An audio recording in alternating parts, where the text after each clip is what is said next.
Says, though, how can it be the most important game of the year when there's 15 still to be played? One thing, neither coach had to worry about the emotion of their players for this particular week. Last 3 games decided in overtime between these two teams. The last 5 games by 3 points or less. Chris Barr ready to kick it off for Los Angeles, and the game is underway. A short kick. It's a spinner. And it's going to hop out of bounds, so the Raiders will have to kick again from their 30.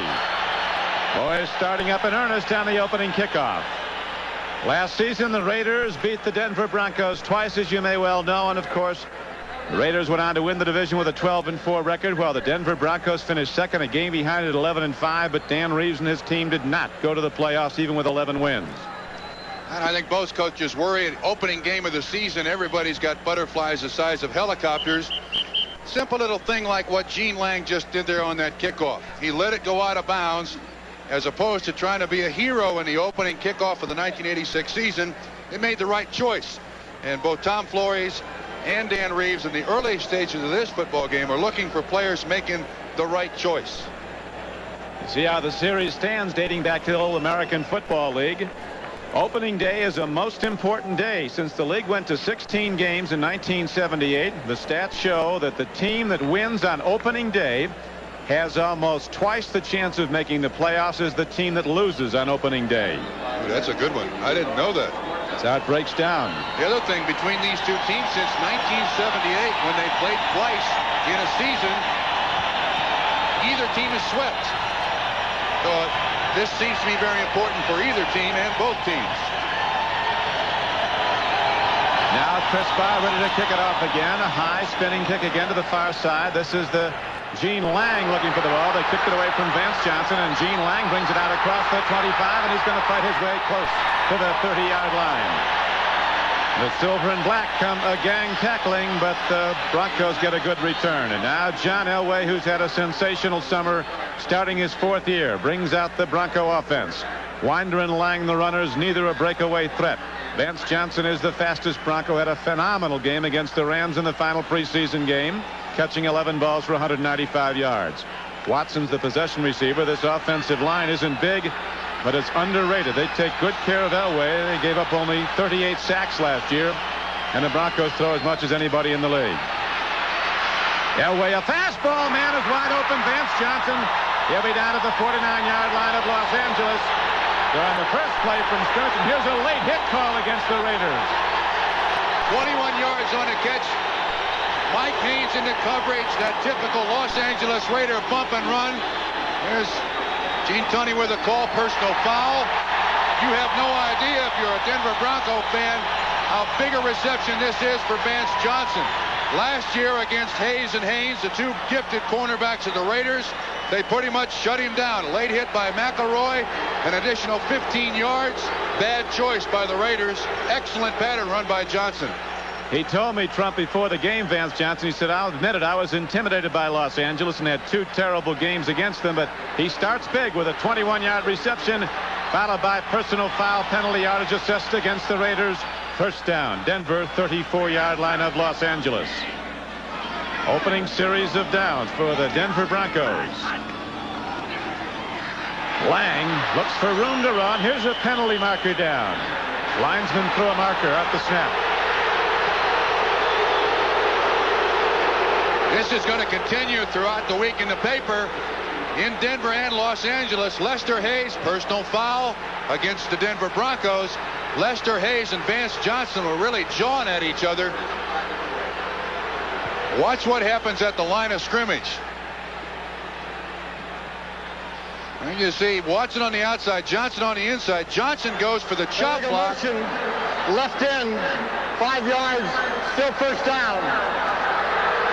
You can see what Lester Hayes is doing, and he doesn't get called for it, but that's the intimidation factor of the Los Angeles Raider defense. By the way, Jim Tunney just walked up to Lester Hayes and said, don't do that again, son. It'll cost you 15. This is a playoff mentality for both of these. Why didn't it cost him 15 there? Because he was checking him for stickum. I don't think he saw it. Clarence Kay was caught moving. Well, here we go. Now 1st and 15, Denver. 9 guys on the line of scrimmage for the 39-yard line of the Los Angeles Raiders. Johnson going in motion as Elway swings it out to Vance Johnson. The blockers in front. Vance Johnson takes it ahead for a gain of only 4 yards. He is cut down at the 36-yard line. The defensive front excellent for Los Angeles. Howie Long, consensus All-Pro. Bill Pickell, a rising star at nose tackle, and Sean Jones. There's been some changes in the linebacking. Jerry Robinson starts for the cut Brad Van Pelt, who went to Cleveland. Millen and McKenzie in the middle again. Rod Martin again on the outside. Hayes and Haynes, 2 of the best at cornerback. Stacy Turan in for Mike Davis at strong safety. McElroy again the free safety for the Raiders. 2nd down and almost 12, just over 11. Elway takes a look, and he throws an incomplete ball. He was looking at Vance Johnson. Running with him, stride for stride, was Mike Haynes. Look again here, Trump. You can see that Johnson gets a good release off the line of scrimmage here, but he's got to go underneath almost everybody. This ball is just slightly overthrown, but Mike Haynes is right there in coverage with Vance Johnson. He's the big man now for them on the line of scrimmage. Vance Johnson out of the backfield. It's Steve Sewell, number 30. Last week, Broncos able to get Sewell into the offense. He's in the lineup right now with Gerald Wilhite also in the backfield. Raiders on 3rd and long now go to a spread formation. Elway set in the shotgun at the Raider 40. Home run ball. Watson's open. Touchdown, Denver. Yeah.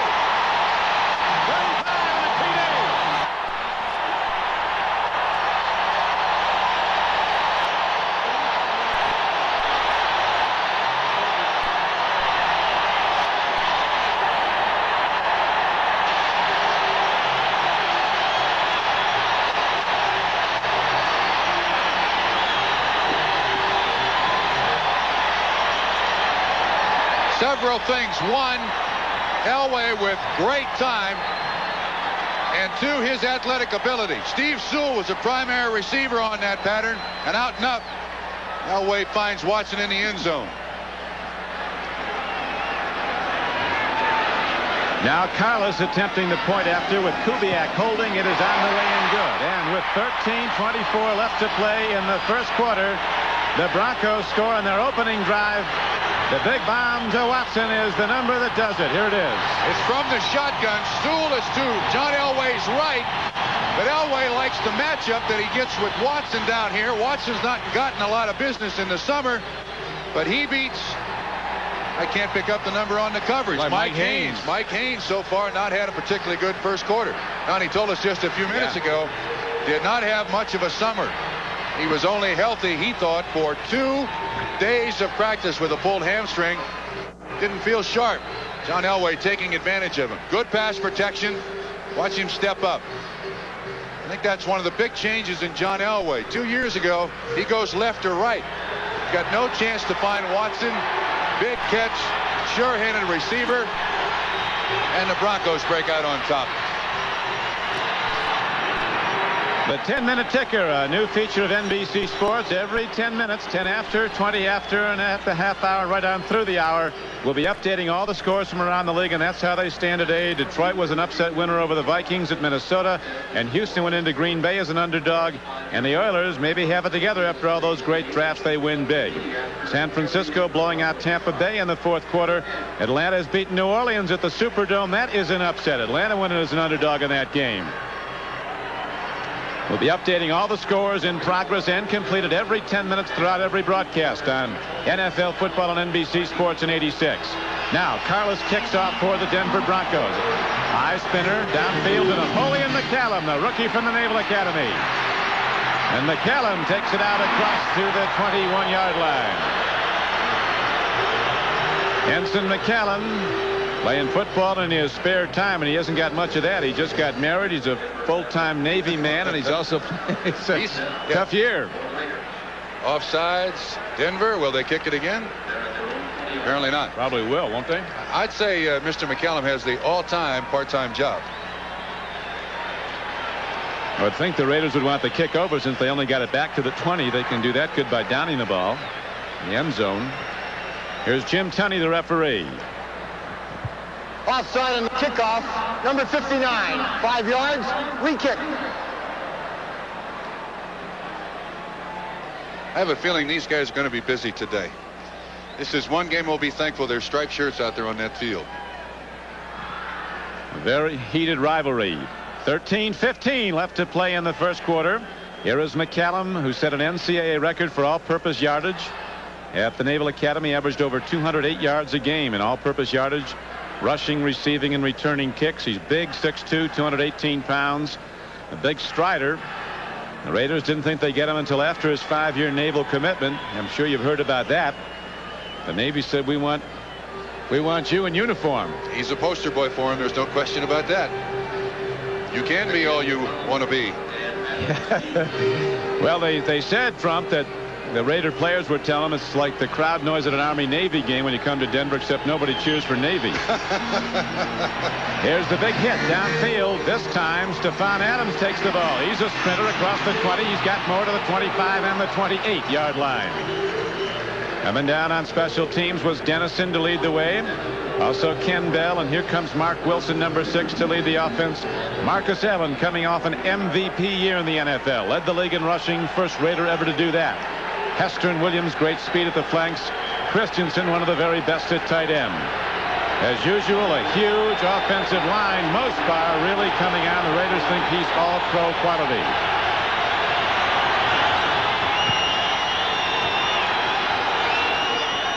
Hawkins, nothing.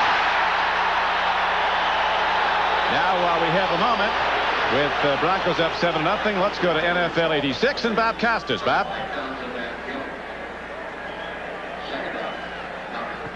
We can't hear him.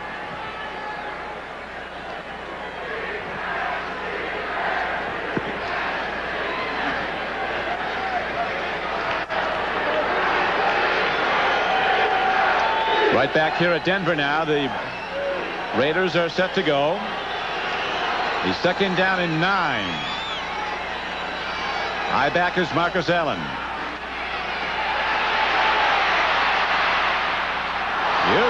Christensen went down. Looked like he was tripped. Official right there looking at it said no. It's an incomplete pass. Third down and 9, and the long yardage defense comes in for Denver. Bronco pass rush keyed around Rulon Jones, the veteran nose tackle Reuben Carter, Andre Townsend, the other starting defensive end. Now new people have come in. Mecklenburg made all-pro last year. Might have been the best linebacker in the league the way he graded out. Ricky Hundley, a new starter inside linebacker. Safeties are veteran and Smith and Foley. So is cornerback Louis Wright. Mike Hart, another good cover. Denver very sound defensively, as always, under Joel Collier. Raiders trailing first quarter 7-0. All-out rush coming. Wilson gets some time. He's running out of it. And Townsend sacks him. Andre Townsend, a third-year defensive end from Mississippi. Don, you mentioned the genius of Joe Collier. That particular time, the Denver Broncos had 7 defensive backs in the ballgame. They were able to double every receiver out there. Wilson had nobody to throw it to. Townsend, man-on-man with Henry Lawrence from the left side of the screen. You'll see he's got nobody to throw to. That's a coverage sack. So the Bronco defense overwhelms the Raiders on LA's first possession, and now Ray Guy ready to punt the ball. Gerald Wilhite is back. Broncos could come out of this with good field position. Wilhite will run it back from his 38. 40, about to the 44-yard line. Good coverage by the Raiders. 41-yard punt, a 5-yard return by Gerald Wilhite.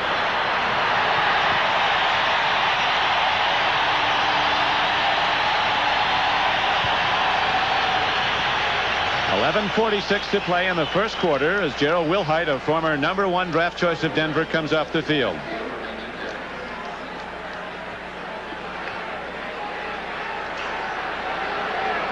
We're going to show you one of the things that I think Denver does very well with a scrambling quarterback in John Elway here in just a minute with our telestrator. Elway stands in and he throws downfield, and a penalty marker comes in. It's going to be on Lester Hayes, who again was unable to cover Vance Johnson. That's holding. Johnson is very, very fast. Watch him break to the inside. Now watch this move back to the outside, and Lester's left hand. Well, that's holding on both of them.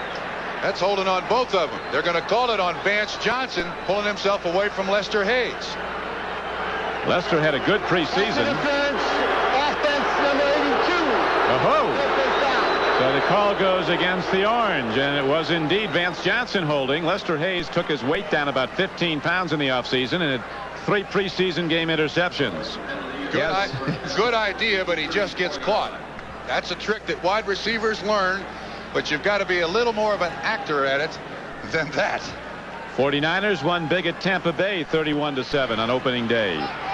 We're in the first quarter, and now Elway and company with a tough set, 1st and 20 against the big pass rush of the Raiders. Howie Long coming hard, blocked well by Studdard. Here's a penalty marker down as Winder takes the ball across the Bronco 40-yard line out to the 43. And a marker down at the line and a holding call against Denver. I think it's going to be on Ken Lanier. That's one thing about this Los Angeles Raider defensive line, Don. Great deal of conversation about sacks, but they also draw penalties. Holding 76, 10 yards, still first down. That is Ken Lanier. Actually, though, I don't think coaches mind that so much. As big a part of the franchise as John Elway is, you can't turn someone like Piquel or Howie Long or Sean Jones just flat loose on John Elway. Raiders trailing 7-0. The Raiders have won their last 4 regular season openers. Now Elway on 1st and forever. He's got 1st and 30. Swing pass to Wilhite. He'll get some. Out to the 30. And it's going to bring up 2nd down and about 22. Rod Martin came across to make the stop on Gerald Wilhite. On the opening series, the Broncos went down the field behind the passing of John Elway. First play from scrimmage, he hit Vance Johnson for 21 yards. Subsequently, threw into the end zone from 35 yards out. Touchdown to Watson. And it's a 7-0 game, Denver. All they've done is throw the ball, though. Eventually, they're going to have to run to control the line of scrimmage here. Sean Jones left a little early.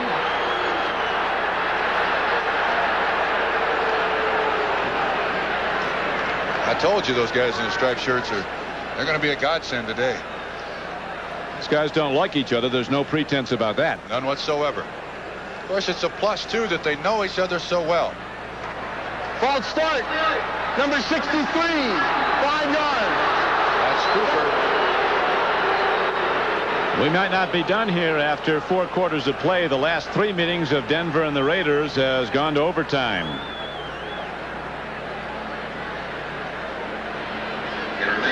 Chris Barr ended both games last year with field goals. Victories for Los Angeles. That's Rulon Jones on the sideline. He got hit in the ribs, and he's putting on a rib cage cover. Everybody wants to play in this game. 2nd and 29 with the ball's position now for Denver. Broncos lead first quarter 7-0.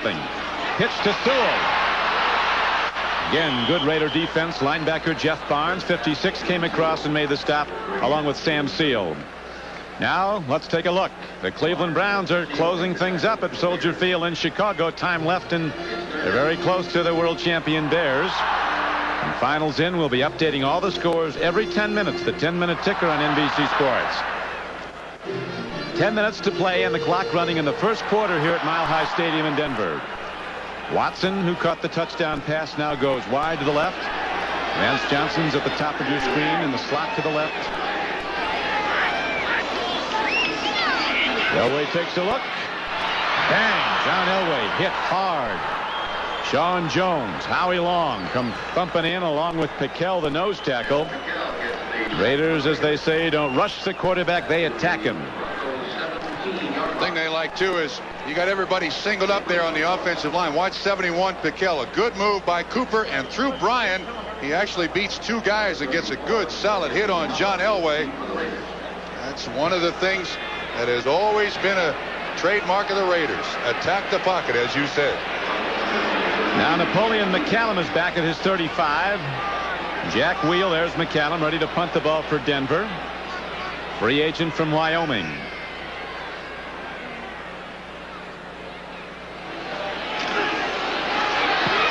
good punt by Wheeler. McCallum waits at his 35. Here he comes. To the 40. To the 45, and he's cut down there. Napoleon McCallum with a 9-yard return after a 47-yard punt. Denver continues to lead 7-0. Now to NFL 86. Here's Bob Costas. All right, Don, let's check the debut of Jim Kelly. Not a bad start. He takes the Bills in their first possession, 53 yards in 9 plays, caps it off with a 1-yarder to Greg Bell for the touchdown. And on the drive, Mr. Kelly was 3 for 3. Back to Don and Trump. So Jim Kelly, his impact being felt quickly in Buffalo. There's been some upsets today, more to follow in, no doubt. As right now the Raiders trailing 7-0, go 1st and 10. Marcus hasn't had the ball yet. Free ball, good defense coming up to make the play. Mike Harden's converged. Free safety Steve Foley was also on the play as Wilson was going to Jesse Hester. And I tell you, one of the things that the Raiders are going to have to contend with all day long is just simply identifying who is on the defensive line of scrimmage. On that particular snap, Broncos had 5 guys down. 1 dropped out. Mecklenburg, who was lined up as a linebacker, blitzed. There it is.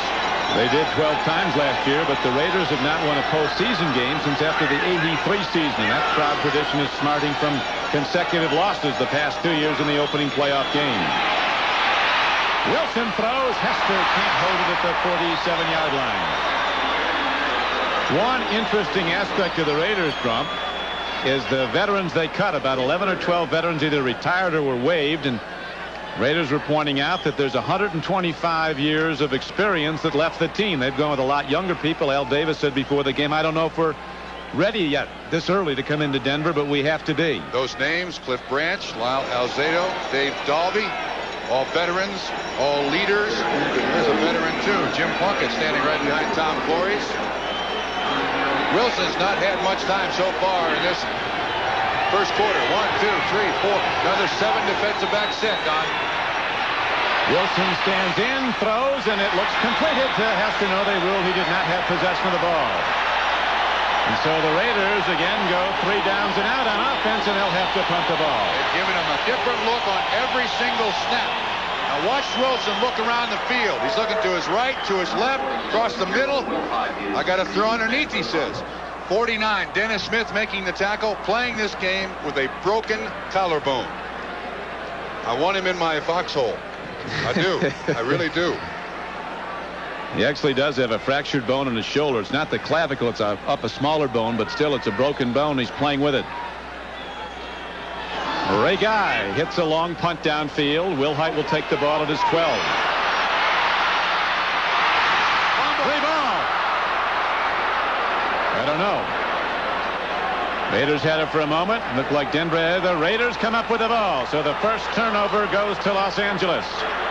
16-yard return, but an empty basket when he got there. And so Stephon Adams coming up with the ball, and the Raiders go on offense in the Denver end. Last week, Broncos had all kinds of turnovers.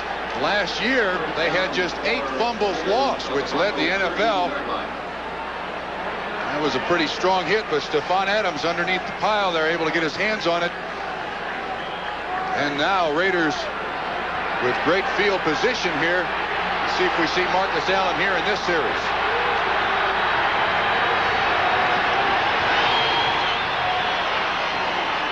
Marcus Allen, first carry, and Marcus Allen fighting hard, gets inside the 25-yard line. This is one guy the Denver Broncos have to stop. In 2 games last year, gained over 300 yards. That's Keon Carl Mecklenburg, 77, overruns the play a little bit. Good block by Kurt Marsh. And Allen, even though he's tall and lanky, a very powerful running back. Here's Mr. Mecklenburg, who will play anywhere but strong safety and weak safety for the Denver Broncos. Raiders trailing 7-0 first quarter, but now trying to capitalize after the fumble recovery, and Marcus Allen turns the corner. Free ball. Raiders get it. Got about 4 extra yards as Allen was hit hard from behind, but Mike Harden couldn't get to the ball before it went out. Now we got a rule change, and the rule change will be that the ball goes back to the spot where Marcus Allen fumbled it. It used to be that you could gain yards on the fumble, but this goes back. Hundley misses the tackle. That's Foley making the hit. Hundley on the cleanup. At the point where he fumbles it, that's where the ball is placed. Third down and about 4, maybe 5. Rule change in the NFL this year. So now third down comes up. Mark Wilson has thrown the ball 4 times. He has yet to complete a pass. 7:53 to go first quarter. Hawkins and Allen, the setbacks for the Raiders.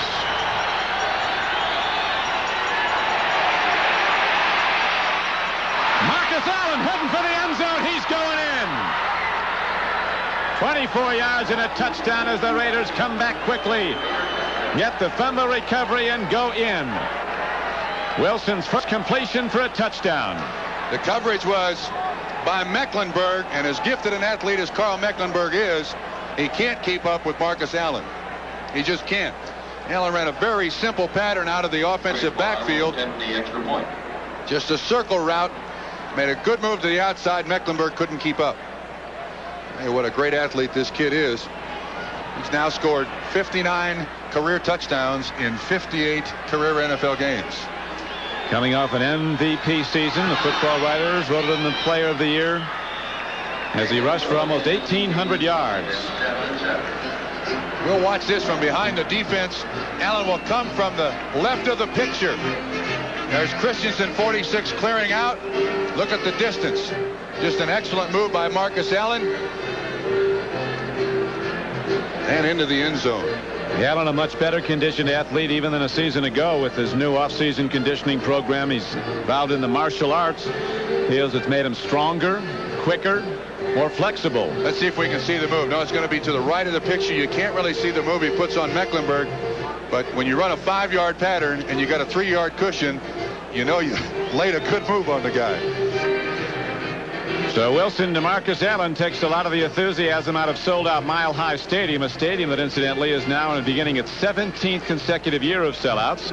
Dan Reeves, the winningest coach in Bronco history in his 6th season as the head man at Denver.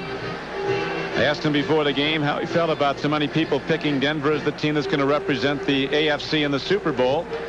Well, he said, we are a good team. He said, I don't know if we're that good. He said, we didn't even win a division last year, but they did come just 1 game away. Well, they are playing in the toughest division in the NFL. Collectively, the teams in the AFC West last year, 43-35.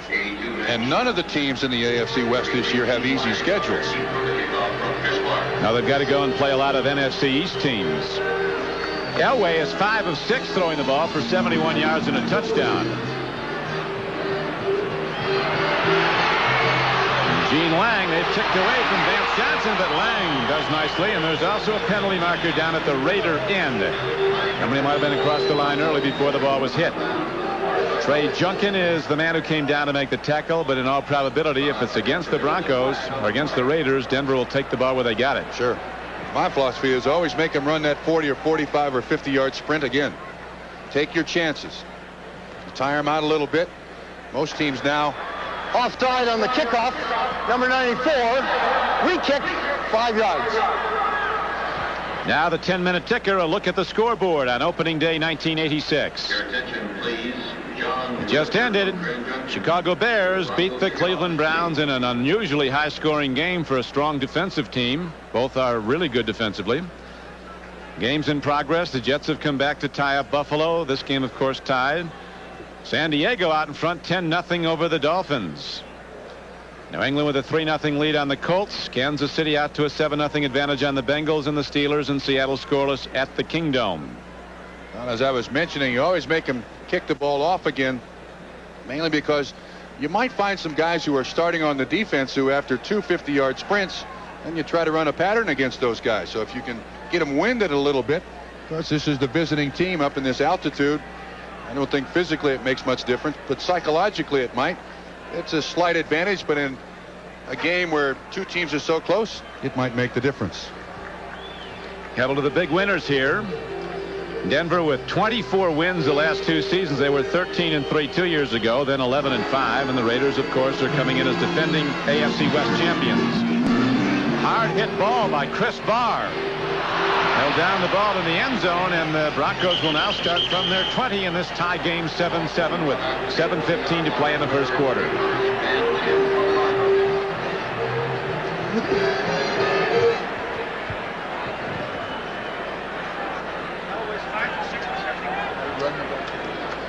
John Elway off to a hot start. He's been throwing the ball very well. 5 of 6, good for 71 yards and a touchdown. He was sacked very hard, though, once in the first quarter. Bounced right up. John Elway, not without injury problems. He's had arthroscopic knee surgery after the past 2 seasons, but very minor surgery, and he might be the best running quarterback in the National Football League. He led the AFC quarterbacks in rushing a year ago.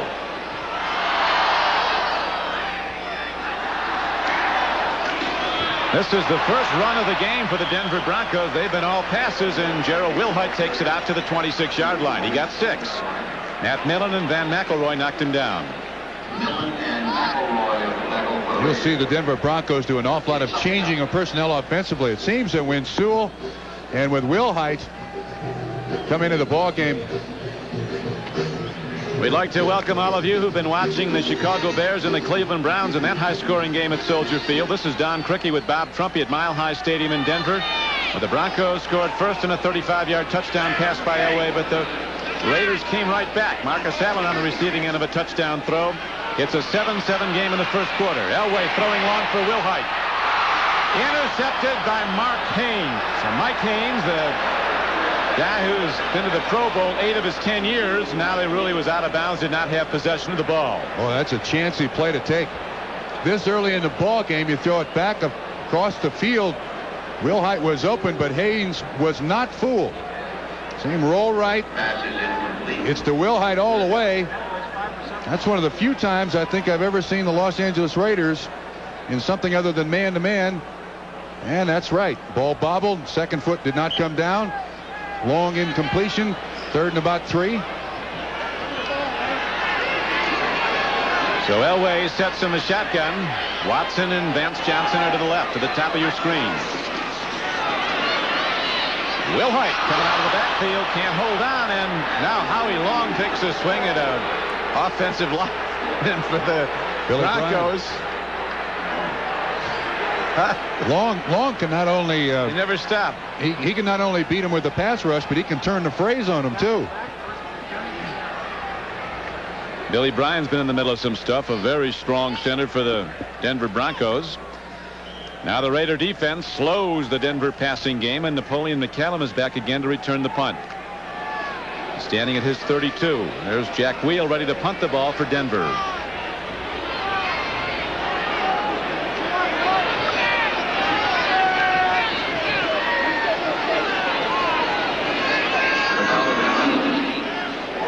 .6:24 to play in the first quarter, and the game is tied. Well hit ball by the free agent Jack Wheel. McCallum from his 22. Penalty markers down at the 35. Might have been a clip as McCallum rips one up the middle for a big gainer on the return. A 20-yard return after a 52-yard punt. I think we're going to have a clip or a blocking in the back, an illegal push. Something along those lines against the Raiders. It'll go from the spot of the foul. I think they're going to call it on Jamie Kimmel, number 59 of the Los Angeles Raiders. A lot of fellows on the ship cheering. The SS Peleliu. 3,000 men on that ship. Block, number not 59 a boat. On the return. 10 yards. First down. It's not a floor either, right? No, it's a deck. Former Navy man Bob Trumpy. We'll be back with the score tied 7-7. Don Criqui with Bob Trumpy back at Mile High Stadium. Broncos starting fast, getting the first touchdown, a 7-0 lead. And now the Raider defense has come into play a lot more. Don, the thing that surprised me is neither team has run the ball. I mean, the Denver Broncos, I think, have 1 rush. The Raiders have 1 rush. That was Hawkins, the first play of the game. And the rest has been throwing the ball. Both these teams, Denver has to run. The Los Angeles Raiders certainly can run, but they're going with a pass. Raiders set to go. First down and 10 at their 25-yard line. Swing. Marcus Allen in open field. And he gets to the 31-yard line. Last time he had the ball, you remember, he finished the play, a 24-yarder all told into the end zone for the tying touchdown. Jim Ryan made the tackle, but you're going to see 52 Ken Woodard just to the right of your screen drop out. You see him right there in front of you? He's got the coverage on Marcus Allen. He drops way off there. That allows Wilson the opportunity to get the ball to Marcus Allen, and a 2-yard completion to Marcus Allen, he can turn into a 70-yard gain. Woodard's got to stay tighter than that. Marcus Allen in his 5th year, the former Heisman Trophy winner from Southern California. Now he's starting to get a lot of work, and Allen dives across the 30. Had a career game in one of the wins over the Broncos last season when he gained 173 yards and had a 61-yard touchdown run in that game. A reminder to our viewers that we'll be selecting the Budweiser Most Valuable Player for today's game at the conclusion of the game.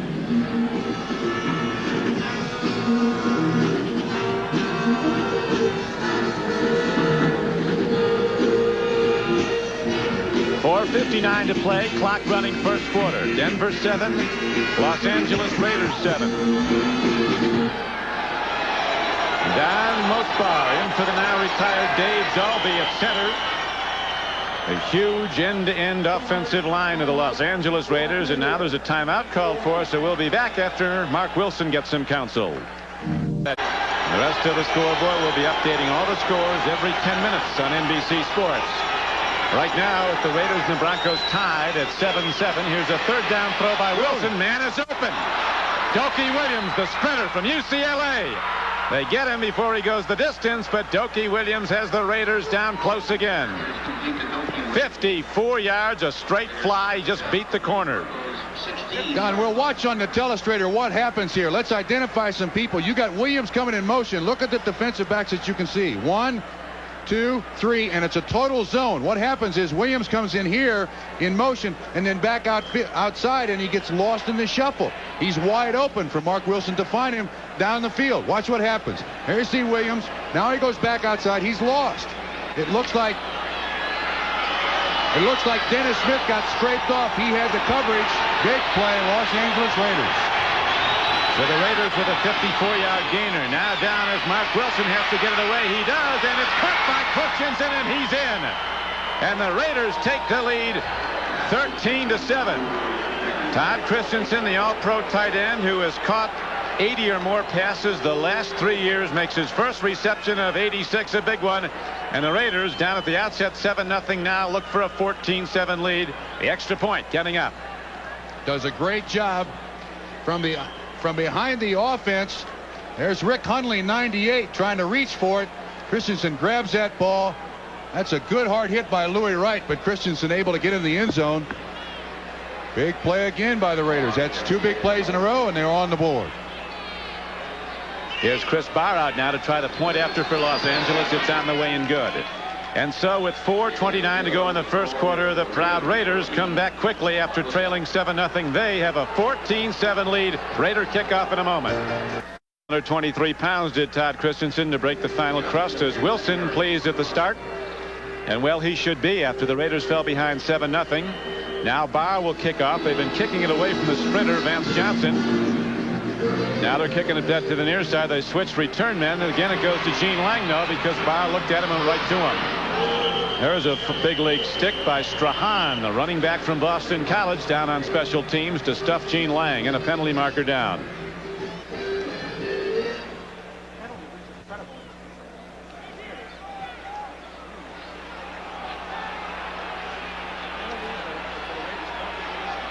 This Denver Bronco team is not a team with a lot of rookies. Kind of surprising we've had that many penalties on both ball clubs of leaving early on a punt, offsides on a kickoff, and illegal blocks behind the back. Illegal block, number 88, half the distance to the goal line, first down.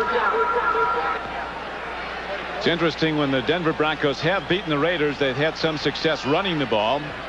They've got to establish some run because Elway's passing has been slowed since the beginning drive. When he went right through Los Angeles last year, passing was 2/3 of the Denver offense. No backs in the regular season got 100 yards against the Raiders. They're tough to run against. But Denver's going to have to start getting some. Now they try with Sammy Winder. He gets nothing. Shut down at the 10. Interesting choice. Call a draw play on 1st and 10 at their own 10-yard line. Sean Jones makes the tackle. Howie Long comes up with the football. See, they set up for a draw, apparently thinking because they pass so much that the Los Angeles Raiders are going to think pass all the way. What's going to happen, Don, is if they don't begin to run the ball effectively, the Raiders are going to line up 9 guys at the line of scrimmage and dare you to throw the football. Right. They got big people up front now. Townsend's in the game to pass rush. Going with 4 down linemen. Cornerbacks up tight. Here's Elway with a sprint out. Loops the ball and it's tipped away. Nicely done by Townsend, the defensive end, 93. Got a finger on the ball. And so the Broncos, who started fast, now find themselves in trouble with 3rd down and 9 coming up. They don't convert here. They're going to give the Raiders field position on a punt. And with 65 sacks last year by the Los Angeles Raiders, if you're Dan Reeves, you don't want your team in an awful lot of 3rd down and 9 situations. Rulon Jones, the fine defensive end, the Pro Bowler for the Denver Broncos, has been taken to the locker room for x-rays. Banged up some ribs early in the game. 3:31 to play in the first quarter. It's 14-7 Raiders. That's on the offense. That's Mark Cooper, number 63. A new starter in for the veteran Paul Howard at right guard. He's across from Pical, who led the Raiders in sacks last year. All he's trying for is just a little edge, but from an up position, that's almost senseless. I mean, you're right where you want to start pass protection. There's no reason to break out. Remains 3rd down. Line of scrimmage is the 5-yard line. Raiders pin those ears back, and here they come, snorting fire. 3rd down and 14, and Elway will be throwing from his end zone if he can. Whoa. That's a safety. Yep, safety it is. There's no way Elway can win that. He either steps on the back line, or if he has an intentional grounding to avoid a sack. Both are safeties. 2 points. 2 points Raiders. And the Broncos, watch the move on 63. Watch Long. Throws, absolutely throws Mark Cooper out of the way. Townsend there too. It's not working for the Denver Broncos. America, this is the... In the defense, Townsend out here makes the sack, folks, but watch this body slam. This is Howie Long on Mark Cooper. Watch this arm. Ooh, get out of here. Right in Elway's face. And here's the ruling. He either steps on the back line, if so, that's a safety. And intentionally grounding the ball in the end zone is also a safety. 2 points for the Raiders, and Denver must punt. So it was a stadium in celebration early in this game after the Broncos scored the first time they had the ball, has now become deafening in its silence as the Raiders have come back to take a 16-7 lead. The Broncos unable to run against Los Angeles, and the Raider pass rush has begun to dominate this game. Napoleon McCallum, the rookie from the Naval Academy, ready to return the kickoff. The free kick. Jack Wheel, the punter's in. You have the option of placing the ball or punting it on the free kick after a safety. And here's the well-hit ball downfield to the 15-yard line. McCallum, he's big, takes on tacklers, and gets to the 38-yard line. As we look at the scoreboard on the 10-minute ticker. Jets and Buffalo still tied. Marino's just thrown a touchdown pass. Miami gets a first score after trailing 17-0 at San Diego. New England starting fast. Siason just threw a touchdown pass to Collinsworth for the Bengals. They've tied Kansas City. Pittsburgh and Seattle hitting people and not scoring at the Kingdome. Mark Wilson with 2 touchdown throws for the Raiders comes up. The Denver fans start up.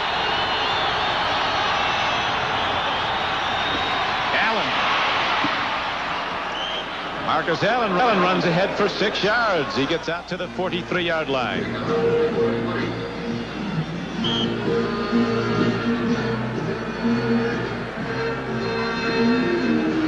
Art McNally, the head of NFL officials, is here, and the official call on the safety from down on the field was that John Elway's foot hit the back line. An automatic safety. It was not intentional grounding. Either way, it was 2 points for the Raiders in the subsequent free kick possession. Now they have the ball, 2nd down and about 4. Mecklenburg gets to the quarterback, but just a moment late. The referee, Jim Tunney, right on top of quarterback Mark Wilson. The #1 assignment of a National Football League referee, no matter what else you hear, is to protect the quarterback. That is his #1 assignment. Here you see 77 Carl Mecklenburg lines up in a variety of positions. That time a stand-up pass rusher. Last year, Joe Collier was just drawing in the dirt, things for Mecklenburg to do. This summer in training camp, they designed a whole series of things for him to do. You'll find him everywhere on that defensive line. Now the Raiders go 3rd down and just under 5 for the first down. They lead 16-7 late in the first quarter. Throw and a strike. Todd Christensen's ahead for a Raider first down to the 44-yard line of Denver. 12-yard gain. Christensen, who the last 3 years has caught 82, 80, and 92 passes. You see his average. Gets ahead for first. He hand fights those defensive backs and gets rid of them. He wanted to make sure you knew how much he weighed, too, didn't he? Yeah, we said he weighed 245 last year. He said that was because of the rib pads. I looked like I weighed 245. Weighs 223 and is a downfield receiver. That big body, when he turns around, those two defensive backs in zone coverage couldn't go over him without interference. Easy 12-yard pickup. First down Raiders inside the 45-yard line of the Broncos. Marcus Allen breaks the crust and rockets down to the 33-yard line. He gets 11 and a first down for the Raiders. Todd Christensen almost made the tackle there. New player for the Denver Broncos defense, 98, Rick Hundley. You see him going there. Christensen gets a block on him, but watch what happens. Christensen almost puts Marcus Allen to the ground. Hundley there, not a plus on the play. That has to be graded a minus by Joe Collier. Henry Lawrence, the right tackle. Mickey Marvin, the right guard. Don Mostar, the center, blowing people out. Raiders winning at the line of scrimmage on offense.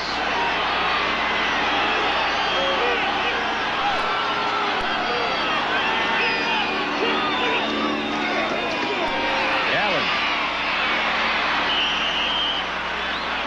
Bronco defense comes up to shut him down at the 31-yard line.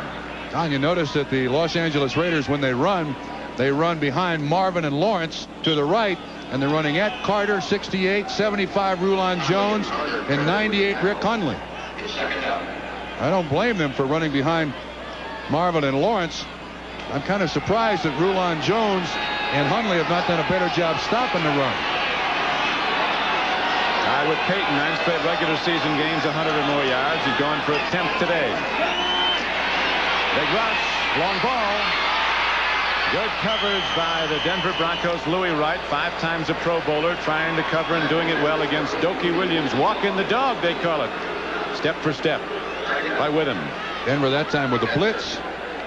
Allen, most valuable player in the league last year. All those rushing yards. Put on a spectacular block on Carl Mecklenburg that time. But he can certainly do his job, whether it's run, catch, or block. This telecast is presented by authority of the National Football League. It's intended for the private use of our audience. Any rebroadcast or other use of this telecast without the express written consent of the Denver Broncos and the National Football League is prohibited. 21 seconds to go first quarter. Marcus Allen again hits off the right side. And again, his offensive line gives him the thrust he needs to get ahead for yards, and it brings up now 4th down and about 4. Number 46 for the Los Angeles Raiders, Todd Christensen, primarily a pass receiver, but when asked to, can get the job done blocking. Basically, all you got to do is get in their way. And Christensen done a pretty good job as the first quarter ends. Mark Wilson, after missing his first 4 throws, hit his next 4, 2 for touchdowns. The following is sponsored by the U.S. Army. No words could repair this running back's shattered knee. Please don't give me your words of wisdom or your advice about what I should do, what I shouldn't do. The Achievers, those who face adversity and refuse to fail. Brought to you by... First quarter stats, the Denver Broncos with just 7 yards rushing. Bottom line numbers, though, a dominance for the Raiders after they fell behind 7-0. They now lead this game 16-7. Now we have a moment. Let's go to NFL 86 in New York. Bob?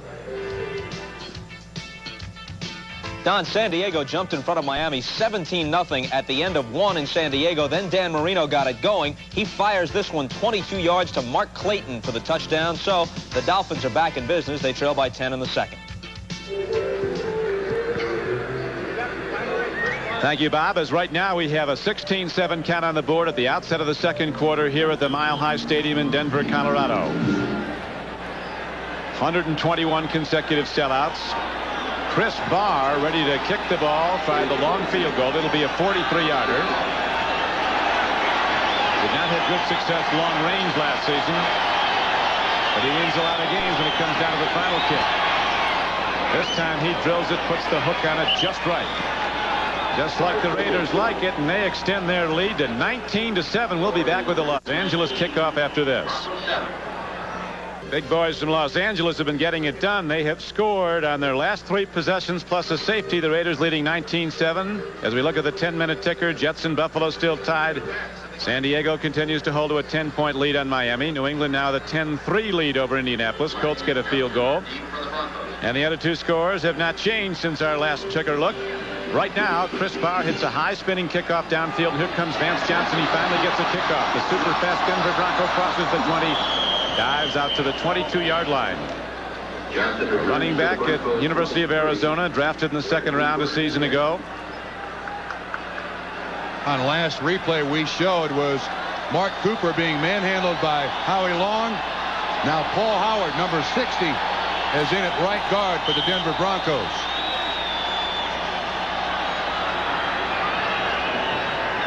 Big boys from California not giving up a thing on defense, and Elway has to find a way to get the big play. They're going with a one-back set. They're going to be throwing. Raiders coming up to meet it. Linebackers up tight.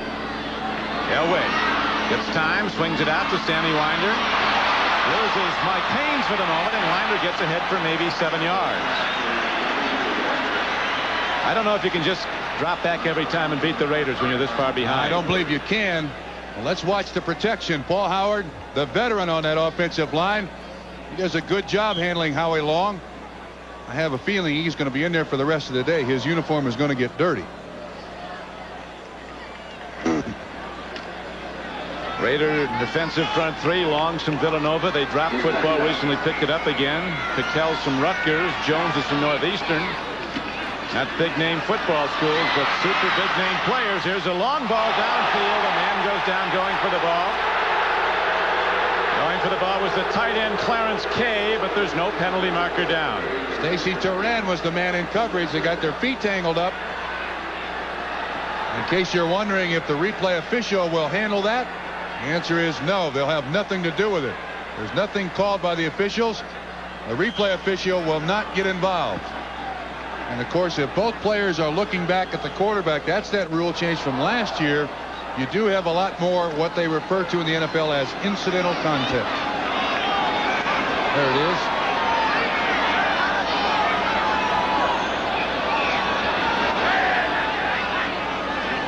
Elway needs 3.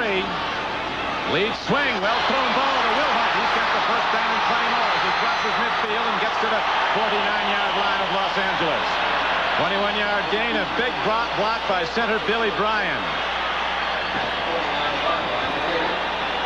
Van McElroy finally makes the tackle. Don, what the Broncos are doing is just using their running backs. You saw Wilhite there start right, come back left. Bryan does make an excellent block. Wilhite carrying that ball rather dangerously. 21 yards and a first down. So the Broncos finally break a big play. They've not had one in some time, trailing 19-7 early in the second quarter. Pitch back to Winder on first down. He runs hard and gets 4. Down to the 45-yard line. Sean Jones knocked him down. A humongous defensive end at 6'7", 280. In just his 3rd year. This young man, you got to give him a tip of the cap. Last year he gained 700 yards rushing while having an arthroscope on his knee and an appendectomy. And we know that with Dennis Smith playing with a broken collarbone today, and Sammy Winder coming back and contributing to the Broncos last year, Broncos got some tough kids out there. They better today. Now it's 2nd down and 6 for the Broncos. Pass. Sewell takes a look. Turns the corner on Turan, who gets him and gets ahead for maybe a yard or 2. And now a penalty marker comes in after the play. Might be a late hit. Reggie McKenzie. Yeah, it looked to me like Sewell was going to throw that ball. Did to me too, yeah. When he took he it, can throw it. It's against the Raiders. Late hit. Tom Flores looking on. Watch when he gets this ball on the pitch. He's looking upfield. Like a clip too on. Personal foul. Unnecessary. Rod Martin was taken out. 54. 15 yards. But the call goes against the Raiders down to the 28-yard line. Denver needs a score here. They'll be right back in it. They're down 19-7 at the moment. Penalty on Reggie McKenzie. Late hit. Officials trying to keep control of this football game. A well-spent 11th round draft choice a year ago, Reggie McKenzie. Raiders are going to lose their top 2 picks this year for the season. Bukowski and Cochran both with back problems, need surgery. Winder. Jerry Robinson hems him in, and Rod Martin finishes him off.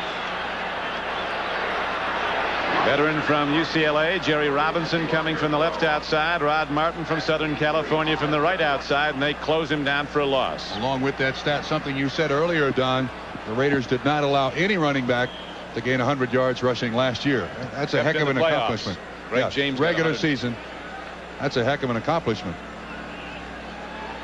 It is unseasonably cool in the Mile High City. Temperature in the 50s today, and now there seems to be a distinct threat of rain. It's become an overcast day as the Broncos come up with second down, and John Elway's right arm has to get him 17 here. Or some of that anyway. Elway eludes the rush, gets the ball away to Johnson. Tries to put on a hook move, and he's cut down at the 23-yard line. It'll bring up third and about 7. Elway's quick feet saved him from the pass rush, and then Vance Johnson got the ball. Does an excellent job of getting away from Sammy Steele. Once again, he uses that move, and you can see these receivers, when John Elway rolls left, the receivers go with him. Something that all coaches teach receivers, so that there is someone for the quarterback to throw to. Elway did an excellent job of avoiding the rush on that particular play, too. Greg Townsend was all over him. Vance Johnson to the near side, lower portion of your screen on this 3rd and 6 play. He's against Mike Haynes. To Sewell, he's looking to throw. Elway going out. Elway got it. John Elway heading for the end zone. Touchdown Denver. What a play.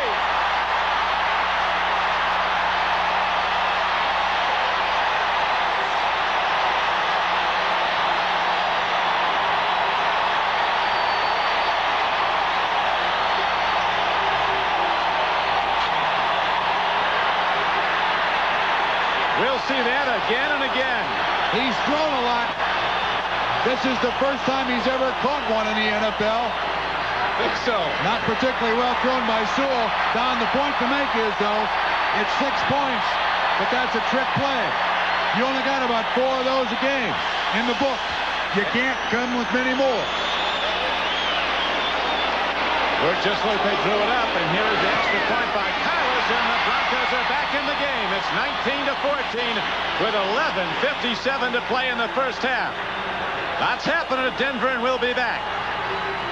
Broncos just went deep into their bag of tricks and came up with a winner. Well, trick plays do 2 things for you. 1, they win you games. 2, they get you back into games. Look at the guy in coverage, 99 Sean Jones, a defensive end.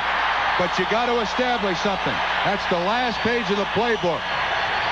As we look at the 10-minute ticker, San Diego gets another touchdown against Miami. And Seattle's on the board at the Kingdom with a 6-0 lead on the Steelers. Now Rich Carlos ready to kick it off. Hits a high spinning kick. Von Adams will run it back. Oh, he gets hit and hard. Coming downfield to stick him was Ken Woodard, linebacker. And the Raiders go on offense. They're once 19-7 lead, now cut to 5. Here are the finals from earlier. Chicago Bears in a shootout with the Cleveland Browns at Soldier Field. Bears a winner. Buddy Ryan's debut for Philadelphia, not a happy one at Washington. Houston, an underdog, blew out the Packers at Green Bay. And Detroit upset the Vikings at Minneapolis. The Foot Thunder starts again. A couple of more finals. Atlanta, an upset winner at New Orleans, and the 49ers took apart the Buccaneers. Broncos defense thinking turnover right here, Don. Thinking turnover. Tough to call signals. Intense noise as the handoff goes to Marcus Allen. He breaks free for the moment. And that is knocked down after a gain of a couple of yards. The trick play with Sewell throwing to Elway for the touchdown has brought back to life to the Denver fans. Watch 77. Carl Mecklenburg gets turned by Christensen. Whoops, who's that? Oh, that's the ball carrier. Dennis Smith on the assist. Historically, the Denver Broncos defense has been a big emotional establisher for this football team. Right now, knowing that the offense is struggling, they're in there looking for a turnover.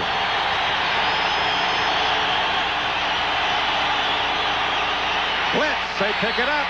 Swing pass, Marcus Allen in open field. And Allen is all the way out to midfield for the Raiders. He has a first down, a 25-yard gain. Excellent job by Mark Wilson. Saw the blitz, and at times you're going to have someone not picked up. Christensen releases. His offensive line does an outstanding job, and that's not a bad outlet receiver right there. Get it to him. That's a pass for about 5 yards and a gain of almost 30.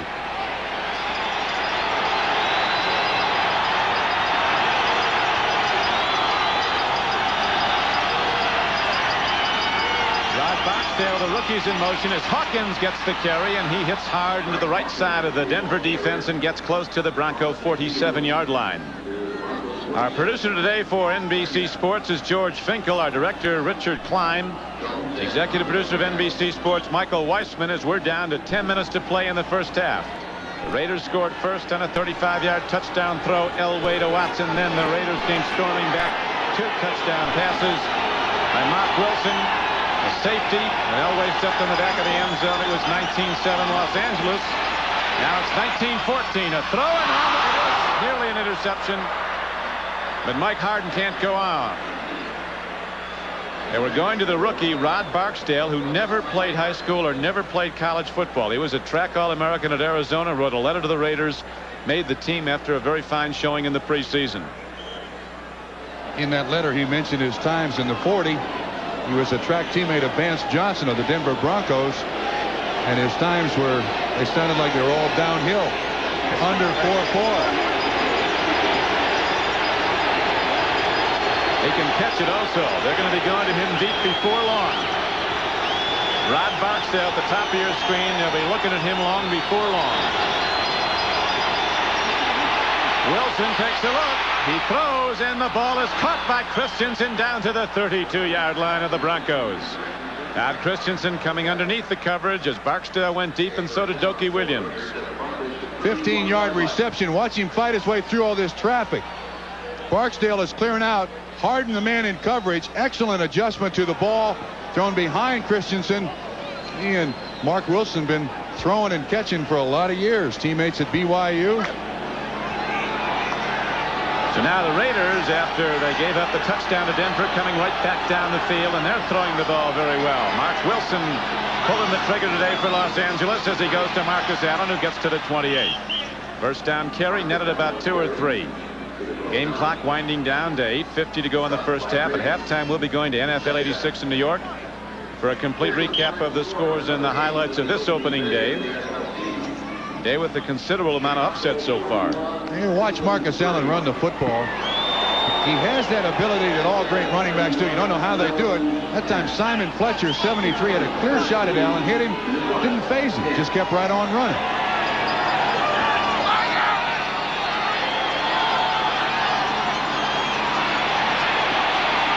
Wilson going deep to Dokie Williams, and the coverage is good.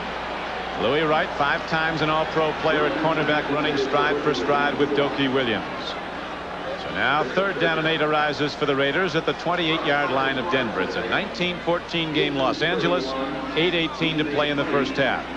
Just saw a shot of Mark Wilson. There he is, 11-2 last year as a starting quarterback for the Los Angeles Raiders. Only 2 quarterbacks in the NFL won more games. Dan Marino of Miami, Jim McMahon of Chicago. Not really in very good graces with the Raider fans in Los Angeles, though.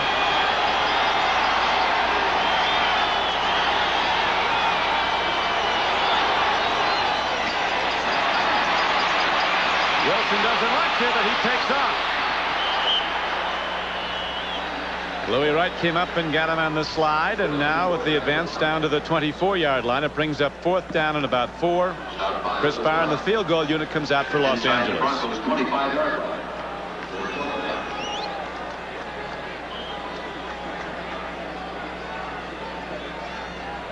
Loneliest job in professional sports right there, that of a place kicker. The only guy he can sit down and talk with for a long time is a hockey goalkeeper. That's the only guy he has anything in common with. Sometimes things work out right. The Cincinnati Bengals, your old team, cut him. Went to the Raiders. First year there, they won a Super Bowl. They showed him, didn't they? Again, he puts that little hook on the ball and drifts it right through. So Chris Barr's been perfect today, and the Raiders now open up a 22-14 lead, and we'll be back. At Mile High Stadium, Dan Reeves, the Denver coach, said before the game, this can't be the biggest game of the year if we got 15 to play after it, but it's pretty big. There's no doubt about that. I think he was downplaying how important this football game is, knowing the Raiders are the Denver Broncos' biggest opponent in the division, and the fact that the Denver Broncos have been projected as a contender for the Super Bowl. Today you find out if you're contender or pretender. So far it doesn't look good for the Broncos. Jets have now come back to take a 7-point lead on Buffalo as the kick goes downfield, and coming back hard is Gene Lang breaking to the outside. Sammy Steele trying to run him down and finally gets him out of bounds at the 30. When the Broncos go on offense, 1st and 10, and as we look at the 10-minute ticker, let's get set to go back to New York and Bob Costas. All right, Don, after spotting Buffalo a 7-0 lead early, the Jets have come back and they lead 14-7 after this 46-yarder from Ken O'Brien to Al Toon. A pretty play for the touchdown. The Jets by 7 in the second at Buffalo. Back to Don and Bob. 7:12 to play in the first half here at Mile High Stadium. As John Elway, you see good numbers on the board. He included in his production as a touchdown reception the last time the Broncos had the ball, and a trick play that worked. Oop, lame duck, free ball. It falls incomplete at the 47-yard line of the Raiders. Long right in his face. Last season, the Los Angeles Raiders began the season against the New York Jets. Sacked Ken O'Brien 10 times.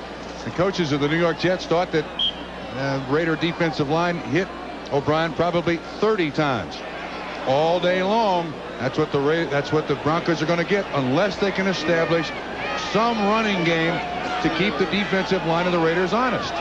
Howie Long has been a Pro Bowl starter for 3 straight years. Now in his 6th year.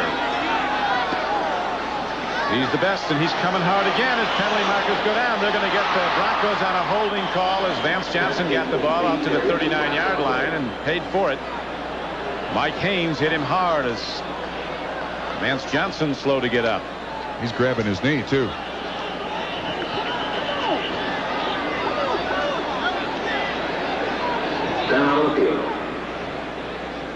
So this standout second-year receiver, Vance Johnson, goes down and is attended to as the play will come back on a holding call. Now watch what Denver's trying to do. Just use Johnson's foot speed. Clear the line of scrimmage to avoid the bump and run, and then outrun Mike Haynes. Let's see if we can see the injury. I believe he's grabbing his... I think he's grabbing his right knee.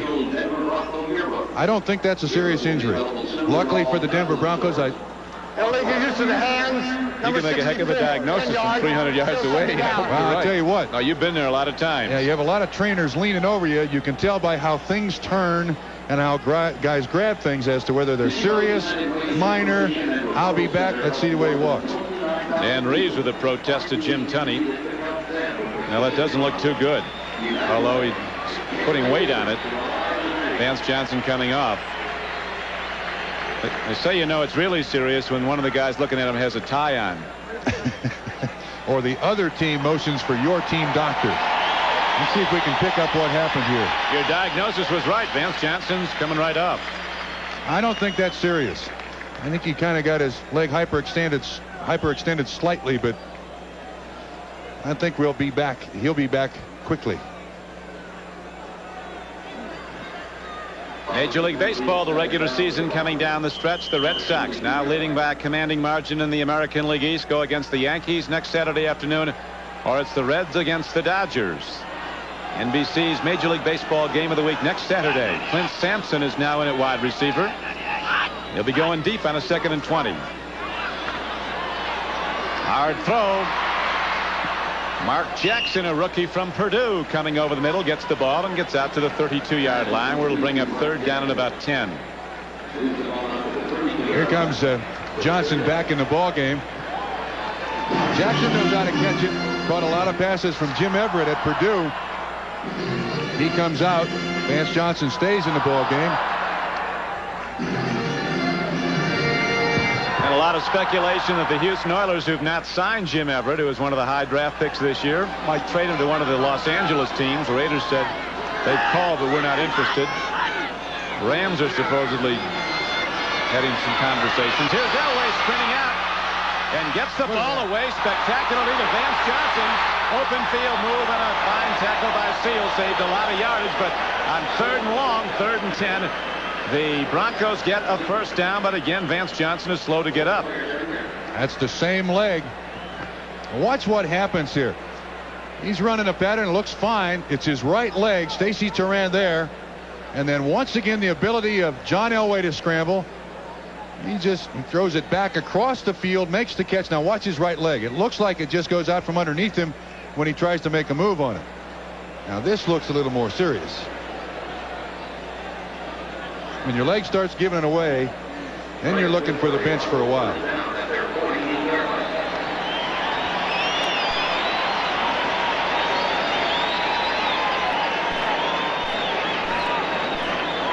Tough one for Vance Johnson and the Broncos. Last week in a final preseason game against the Rams, Vance caught 11 passes for 195 yards and opened up big here today. First Elway throw to him was for 21 yards, and soon after was followed by an Elway touchdown pass to Watson.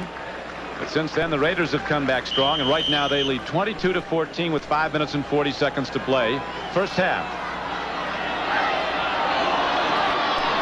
Now the Broncos setting to run. Power formation. Here's a pitch back to Sewell. He was their #1 draft choice from Oklahoma a year ago. Cutting back, he got about 3, maybe 4, down to the 48-yard line of the Raiders. Van McElroy, the Raider free safety, tackled him. Both quarterbacks with some good numbers. Wilson 7 of 15, 152 yards and 2 touchdowns. Elway 10 of 16, 137 yards and a touchdown. And I noticed the Denver Broncos have got Mark Cooper back in the ball game, but now he's playing left guard. Paul Howard still at right guard. Bryan at center. Bishop, Keith Bishop is the guy out of the lineup. Draw play and a fine defensive play by the Raiders. Reading it all the way, James Davis, an extra defensive back, number 45, shot the gap and made the knockdown. Tackle on Gene Lang, and the game clock continues to run down to 4:40 to play. First half. Raiders 22, Broncos 14. Excuse me, that was a safety blitz by the Los Angeles Raiders. He had the good luck, pure coincidence, that he blitzed right in the spot where the Denver Broncos were running the draw play. Easy tackle for Davis.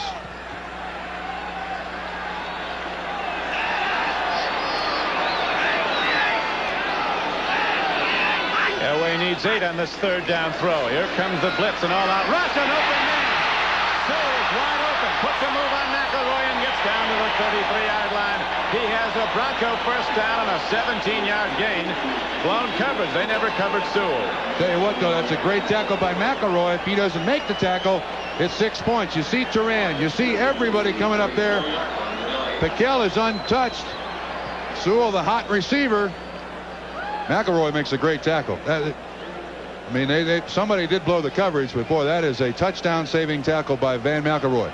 Corners of the Los Angeles Raiders, not very good tacklers. Safeties, very good tacklers. McElroy and Turan. That's his job. Get him in the open field. Now on 1st down, the pitch back comes to Sammy Winder. Led the Broncos in rushing last season, working hard to get 3 against the Raider defense. Rod Martin knocks him down along with Matt Millen. Ball positioned at the 30-yard line of the Los Angeles Raiders. Raiders defeated the Broncos twice in overtime last year when the final numbers were up at season's end. The Raiders had a 12-4 record and a record in an AFC Western Championship, and despite an 11-5 finish, just one game off, Broncos were the first 11-game winner not to make the playoffs.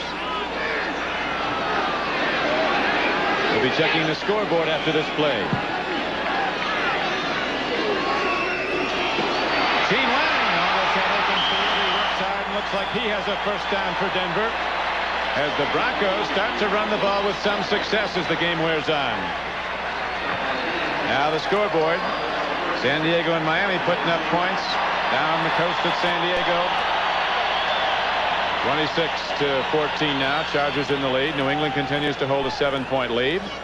Cincinnati and Kansas City still tied, and Seattle still leading Pittsburgh 6-0. Those late starting games all at halftime. We're 2 minutes and 8 seconds from halftime here in Mile High Stadium. Mark Jackson's wide to the near side as Elway goes to the draw. Gene Lang takes it down to the 20. Matt Millen and Paul Howard.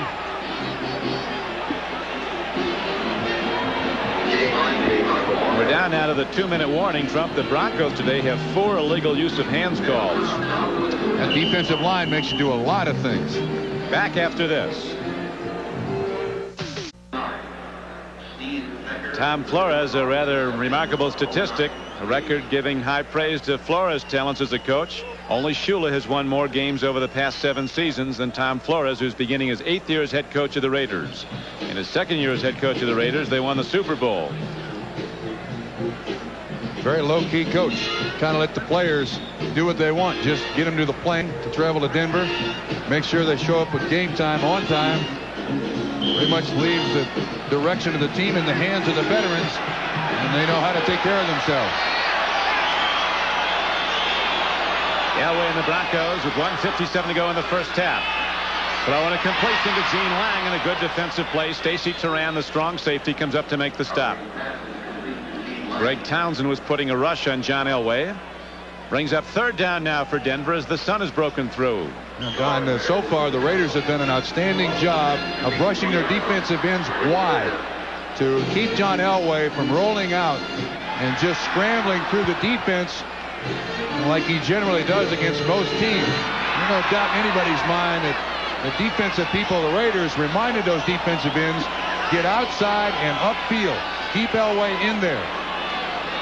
Don Shula says the Raiders are the fastest team in football, and they've improved on that speed as Elway goes deep now. And it's incomplete in the end zone. No call. He was looking. Now there's a penalty marker down.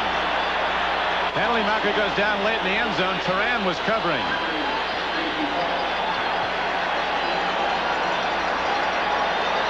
Discussion is whether or not the ball can be caught. If the officials determine that the ball could not be caught, no penalty. Pass interference. Number 30. And Matt Millen is hot. That's why they stopped there and talked for a minute. That ball can't be caught. Clark Kent couldn't get that one. Neither could Manute Bol. But nevertheless, the interference penalty stands, and it's at the 1. I think that's a break for the Denver Broncos. I think it's a big break for the Broncos, and they'll gladly accept it as the ball is down to the 1-yard line. 1st and goal.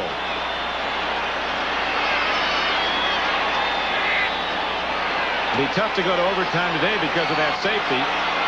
They'll figure out a way. That's right. The last 3 times these teams haven't decided it until overtime.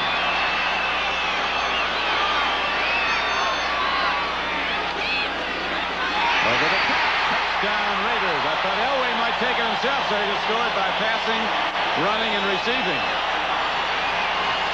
And the thing that surprises me the most is these 2 teams have put up 42 points on the board in the first half, and the turning point was the trick play to get the Denver Broncos back in the ball game. A tight end trap by Clarence K. 88. Gene Lang with good power. Studdard number 70 with a decent block. And into the end zone.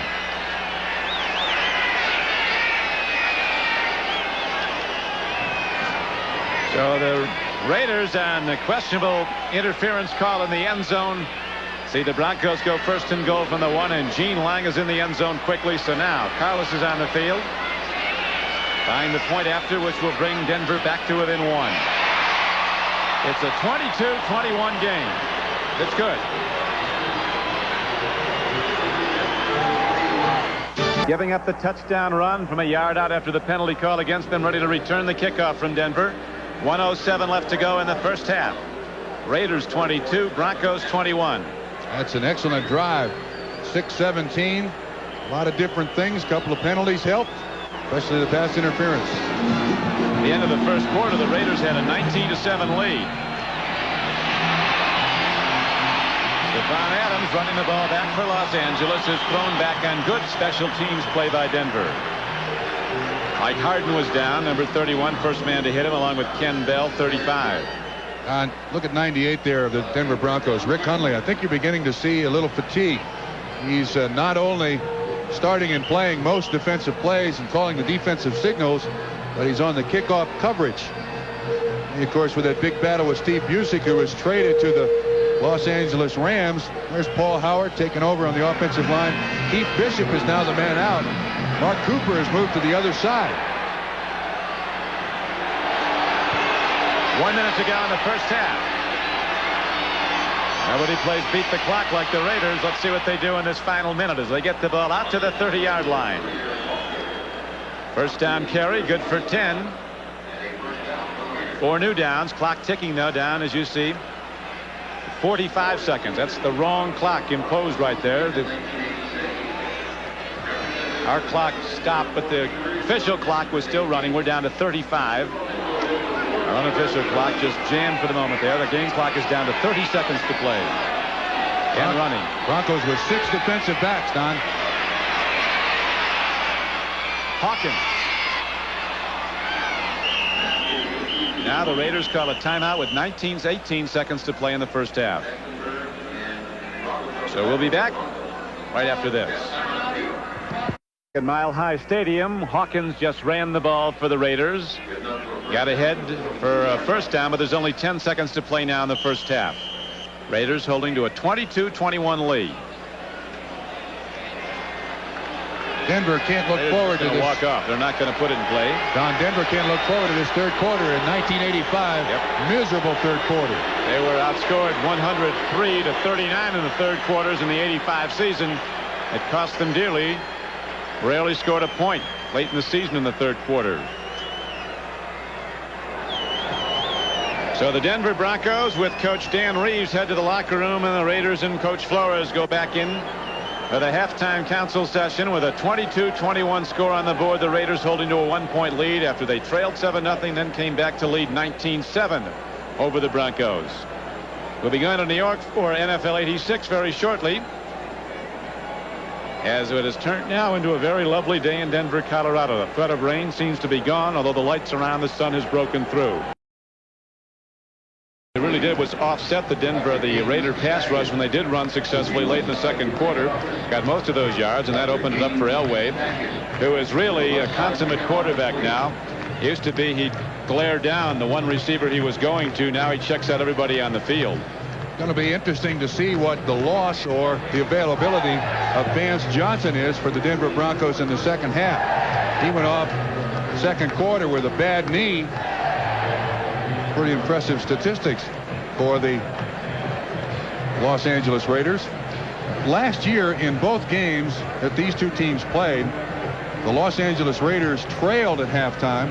The Denver Broncos, with their miserable performance in the third quarter last year, you can't repeat that stat enough. 103-39, they were outscored in the third quarter, 3-1.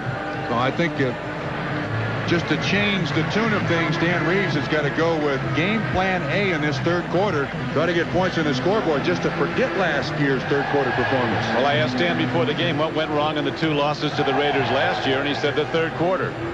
What hurt us all season long against almost everybody. They still finished 11-5, did the Broncos. And John Elway, who came into the league, some question his ability as a winner. Wasn't that far over 500 at Stanford. Well, only one quarterback in the NFL over the past 2 seasons has a better one-loss record as a starter. That's Dan Marino. Coming into this game, Elway's 23-7 over the last 2 seasons. Stephon Adams is going to bring it back on the kickoff to open the third quarter for the Raiders, and he breaks it across the 30. Carlos runs him down, and Stephon Adams is finally run out of bounds. 46-yard line of the Los Angeles Raiders. 49-yard return, so the Raiders come out and go bang on the opening kickoff. You can see when he made that return, Don, when he got to the wall, that is his blockers and the Denver Bronco defenders, they were all lined up there. And he goes by Tony Lilly, 22, and all of a sudden, Stephon Adams with great foot speed. Rich Carlos credited with the tackle, but that's great field position for the Raiders to start. 1st and 10 at their own 46.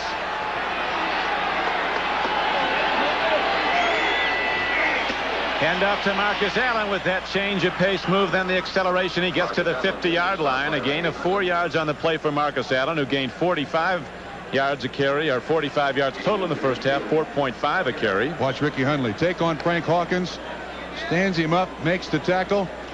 That's a good job by an inside linebacker who was given the nod over Steve Busick at inside linebacker.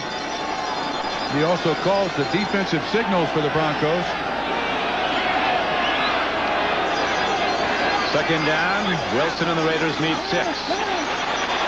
Loop pass to Hawkins, breaks the tackle. Mecklenburg gets him, but too late to stop the first down yardages.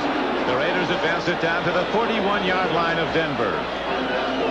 Broncos defense normally very, very sure tacklers. There have been a lot of misses today, Don. Hawkins with an excellent move, but I think 8 times out of 10, Louis Wright makes that tackle. Check that ticker momentarily. Mark Wilson at 6'6", is the tallest NFL quarterback, weighs 205 pounds. He took over when Jim Plunkett was injured in the 3rd game last year, and despite all of the disparaging remarks about Wilson, the Raiders were 11-2 with him the rest of the way. Marcus Allen working hard, gets down to the 25-yard line. The 10-minute ticker, a 16-yard gain for Marcus Allen. Now into the 3rd quarter, Jets leading Buffalo by a 14-10 count.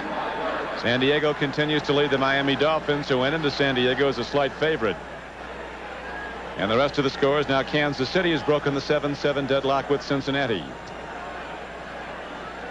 How about that move by Marcus Allen? Stopped dead in the hole, then accelerated for about 12 yards.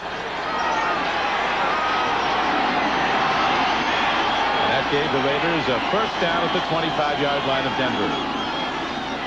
Marcus Allen. Right now, we pause briefly for station identification. This is the NBC television network. You're watching Colorado's news channel, KCNC TV, Denver. With Bob Trumpy, this is Don Criqui at Mile High Stadium, Denver, Colorado. A stadium sold out for the 121st Denver Bronco regular season game. 17 years of sellouts. They begin now at this 1986 season. Broncos came in and opened up with a 7-0 lead. Now they find themselves down 22-21 early in the 3rd quarter, and the Raiders challenging.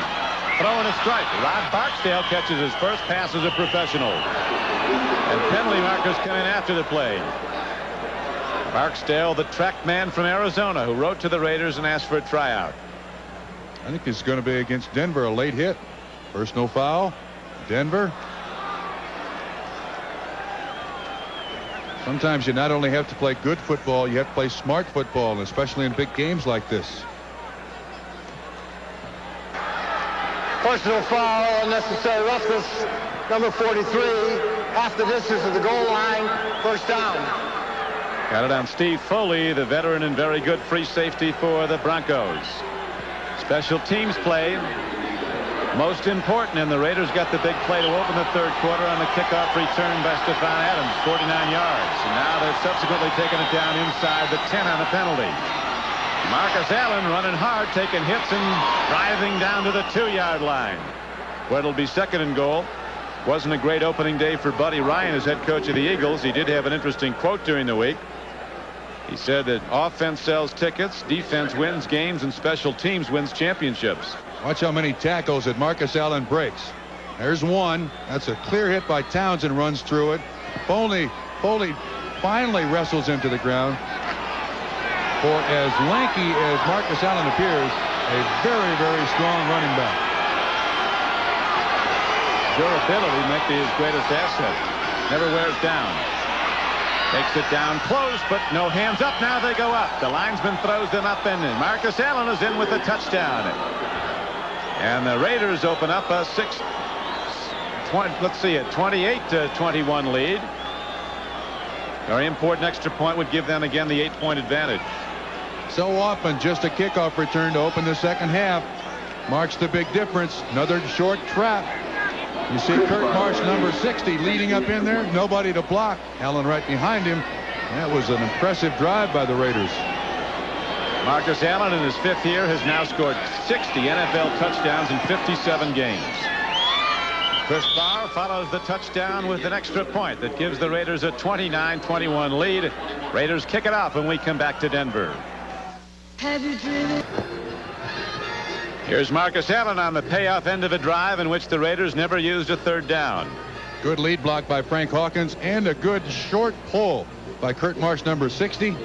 That's a lot of company into the end zone for Marcus Allen. And that opening kickoff of the 3rd quarter by Stephon Adams set it all up when he ran it back 49 yards. Now Chris Barr booms one into the end zone, and Ken Bell, a rookie, will not bring it out. Vance Johnson not in the second half after banging up his right knee. The very valuable return man and receiver for the Denver Broncos. Raiders went right down the field. First time they got the ball in the 3rd quarter. Now let's see what Elway and the Broncos can do, Trump. Don, nothing that takes the steam out of your offense like that. A big return to open the second half on the kickoff, and then 7 plays right down the field, a 55-yard scoring drive for a touchdown. And now the pressure is back on this Denver offense, which, with the exception of the last drive of the second half, not very consistent today. You got the rookie in, Mark Jackson, but the Broncos on 1st down go to the run. They worked hard to get just 27 yards running against this tough Raider defense in the first half. Sammy Winder ahead. Gets a couple of yards to bring up 2nd down and 8. Mark Jackson, the rookie from Purdue, is in now replacing the injured Vance Johnson. Look at this. Go with a quick huddle at the line of scrimmage. Try to keep players on the sideline. Defensive players from the Raiders. Not allow the extra defensive backs and pass rushers to come in. Here's the throw and a strike to Gene Lang, and a big league hit by Matt Millen. He's made a few of those in his career. Once again, John Elway wants his team at the line of scrimmage. The Raiders are trying to substitute. Can't get their people in. Now they can get a penalty. Yes, they got extra people on as Elway wisely throws it out of bounds, and the markers go down. They get penalty yards. They got it. See, they got them 2 ways. Denver's got them 2 ways. If they're trying to get people on and they can get people at the line of scrimmage and snap it, 5-yard penalty, too many men on the field. If they can't do that, you're still running against the standard defense. On the field, defense, 5 yards, 1st down.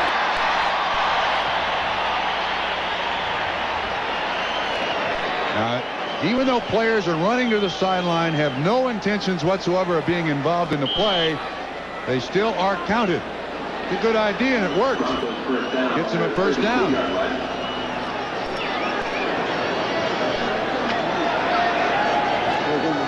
So Elway and the Broncos coming out again with a change in game plan. Certainly one for the Raiders they were not expecting, going with the 2-minute offense without huddles as they open the 3rd quarter with their first possession.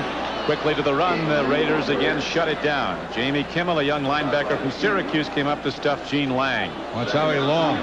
He's on Ken Lanier. You see Bishop, 54, trying to make a block. Howie Long there once again. Denver going with that quick offense, Don, at the line of scrimmage. 2nd and long.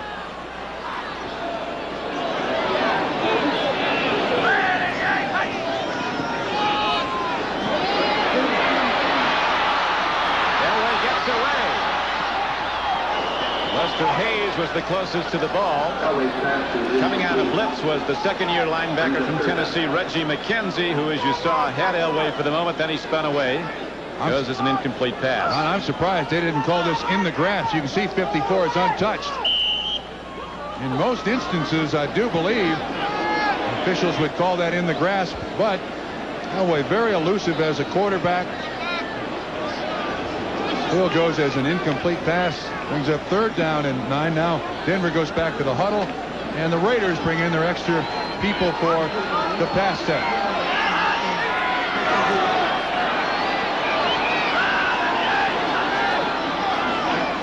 3rd and 9. Swing pass. Will Hart has some open field, and he gets out to the 36-yard line. Way short of where he had to go, so the Raiders will get it back on a punt with 10:41 to play in the third quarter.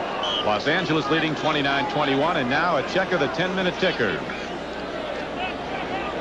San Diego scored again. Not a happy opening day for the Dolphins at San Diego. New England, defending AFC champions, with a commanding lead on the Colts at Patriot Stadium in Foxborough.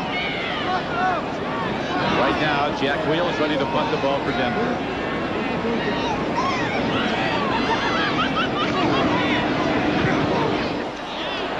High kick, Napoleon McCallum under the ball at the 24-yard line. Not much there for Napoleon. There also is a penalty marker down. Don, Denver's going to get it back. This is going to be against the Los Angeles Raiders. While the ball's in the air, I think Denver's going to get it back. No, you can read his lips. He just said post-possession. There's a personal foul.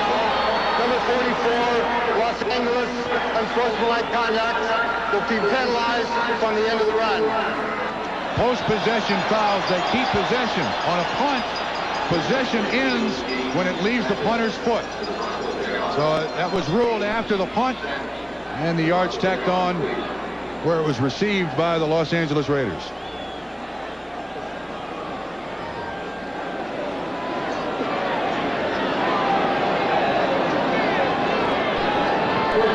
Mark Wilson, who took his team right down the field on the Raiders' first possession of the second half, with Marcus Allen on the payoff end, now comes out again. Very cool under fire. Mark Wilson will have to wait a minute till we come back. Have you driven up? With Bob Trumpy, this is Don CRIQUI back at Mile High Stadium. NBC statistician Dennis Mnuchin totaling the numbers. Mark Wilson, after missing his first 4 throws of this game, has now gone on to hit 10 of his next 14, 10 of 18 for the day for 174 yards and 2 touchdowns. Marcus Allen has over 125 yards. He has 130 yards total offense, 75 running, 55 catching. He's going for more and gets more. On a first down carry, Marcus Allen goes, but there is a marker down. A reminder, another 100-yard rushing day by Marcus Allen, holding Raiders. 100-yard rushing day by Marcus Allen, and he's got the NFL record for consecutive 100-yard rushing days, presently tied with Walter Payton. If he gets it today, it would be his 10th. That's where I read that right there. 6'2", 205 pounds. Holding, number 46, half the distance of the goal line. Still first down. After he won the Heisman Trophy in 1981, 2 backs were drafted ahead of him, 2 running backs in that draft. They were Darren Nelson, who went to the Vikings, and Gerald Riggs out of Arizona State, who went to Atlanta. Marcus was not pleased and has done something about it since. Hawkins is stuck. Reuben Carter gets him along with Rulon Jones as the knockdown is made inside the 5-yard line. This was ugly from the start. Hawkins almost decks Mark Wilson. Boom, right there. Nice little shot. And Reuben Carter, Rulon Jones there to make the tackle for a loss. Defensive front for the Denver Broncos. Reuben Carter is the nose tackle. 4 down linemen. The very fast Simon Fletcher's in the game at right end. He's 73. Rulon Jones is in. So is Greg. There is a handoff now as the pitch to Marcus Allen turns it upfield and is knocked out of bounds as he gets to the 10-yard line. Short of the first down, a second down carry, way short. They've got 3rd and 10 coming up. See that? Even in the heat of a rivalry like this, Marcus Allen and Dennis Smith given a low 5 there, former teammates.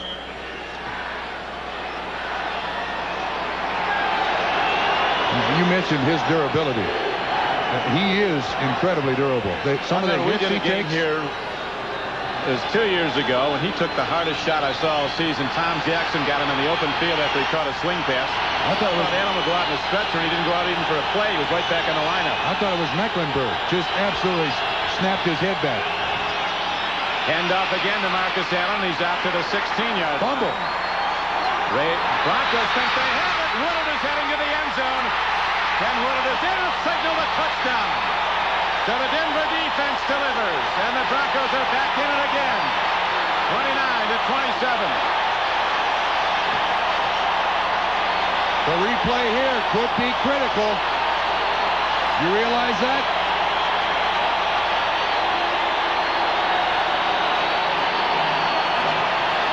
Ken Woodard made the hit and made the fumble recovery for the touchdown. Here's the replay. Good yardage. Where's the ball loose? It's loose. Good call. It's loose. And in the end zone. The players on Denver say that Ken Woodard from Tuskegee is the second best natural athlete on the defense after Dennis Smith. So the Raiders give up a touchdown with their offensive unit on the field. Now Carlos will try to make it again a one-point game.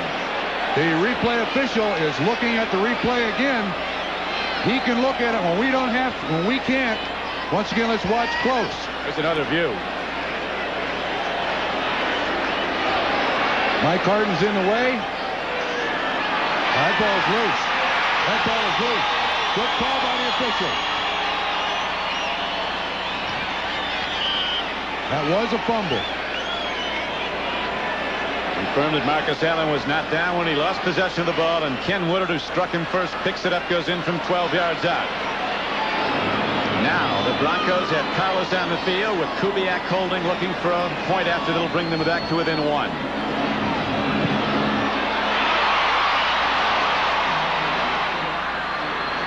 So with 8:46 to go, it's a one-point game. Raiders were in the third quarter. Sports. Once again, we'll watch this play, fumble or not, ruled by the officials a fumble. I agree. I'll try to point out the ball to you when it comes loose. Still got it. Still got it. Now there it goes. Woodard made the first hit, and Tony Lilly, a backup safety, also struck hard, helping free the ball. 1977, Rob Lytle, now retired, goes into the Raider defense. Jack Tatum hits him. Fumbled the ball. That was a turning point in the game, and right now up the field goes Napoleon McCallum across the 20 and out to the 22-yard line. Now, bright, sunshiny day in Denver after it was very overcast earlier. Check of the ticker. Miami's put another touchdown up to come within 12 of the Chargers at San Diego. New England pulling away against the Colts. And Seattle now shutting out the Steelers through 3/4 of play. Earlier finals, Bears won. Washington blew out the Buddy Ryan Eagles, and the Rams won a big one on the road, beating the Cardinals at St. Louis. Dickerson had a big day.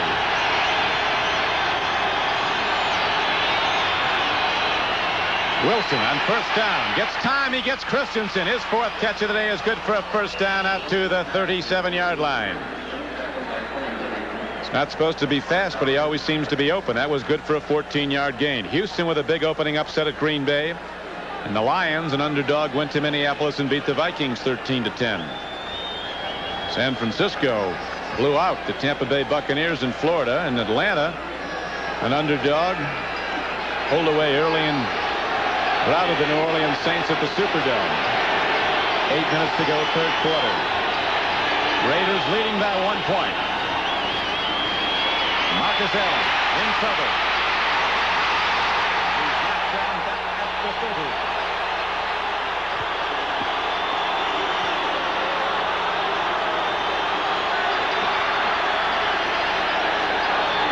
30. Rulon Jones on the tackle. You can see the Broncos do an excellent job at the point of attack. Delay, it's a counter. Hundley's there to at least alter where Marcus Allen is going. Rulon Jones, good on the offside.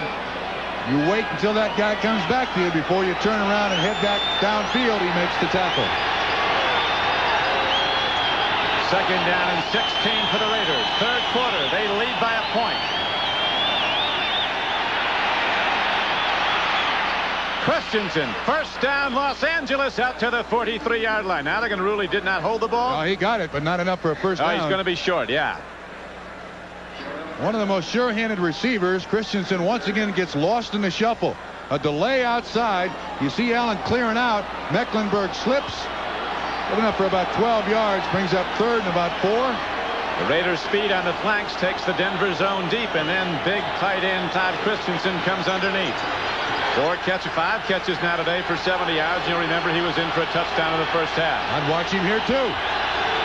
3rd and 4.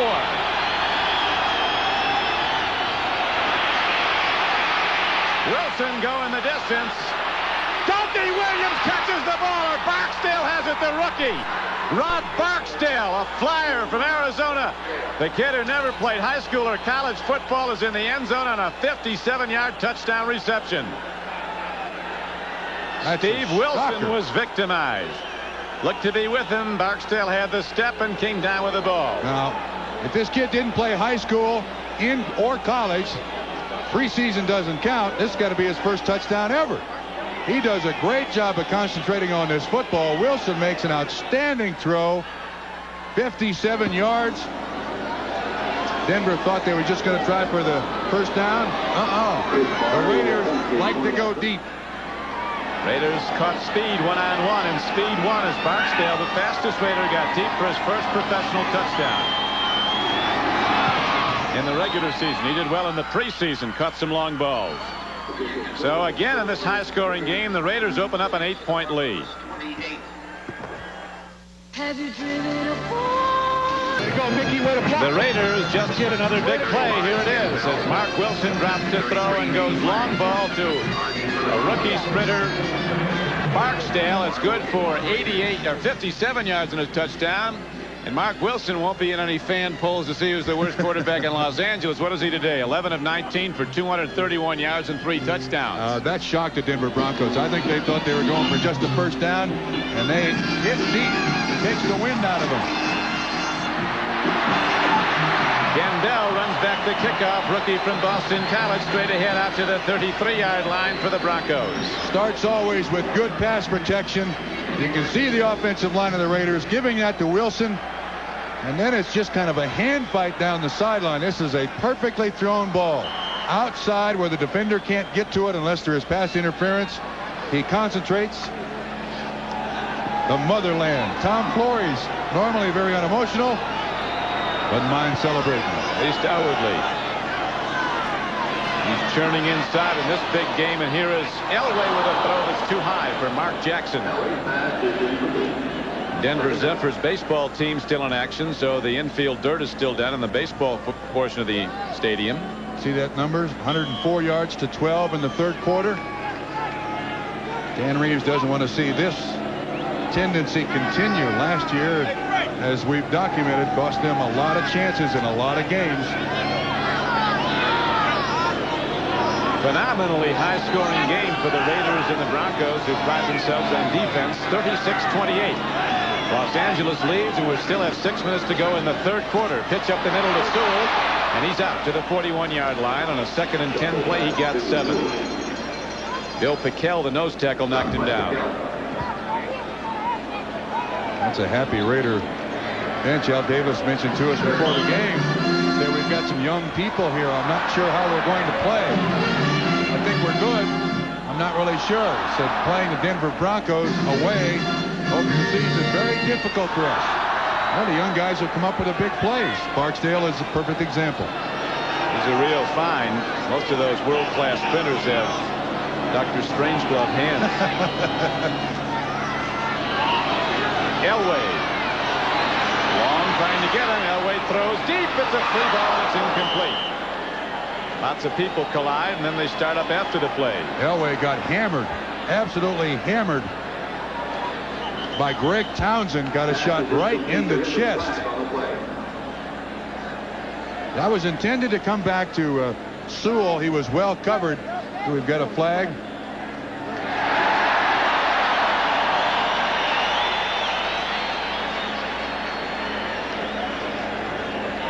Elway's big and strong, and he needed all of it to offset that hit. That's the hit downfield as the pass was broken up, but there was a call against the Raiders. Contact, number 43, defense, 5 yards, makes it a first down. Sam Seal, when you're playing defensive back against the Denver Broncos, because of the ability to John Elway to scramble and get the ball down the field, you're going to have a lot of calls against you. The Raiders don't mind being penalized either. Most penalized team in the league for a number of years are still able to function.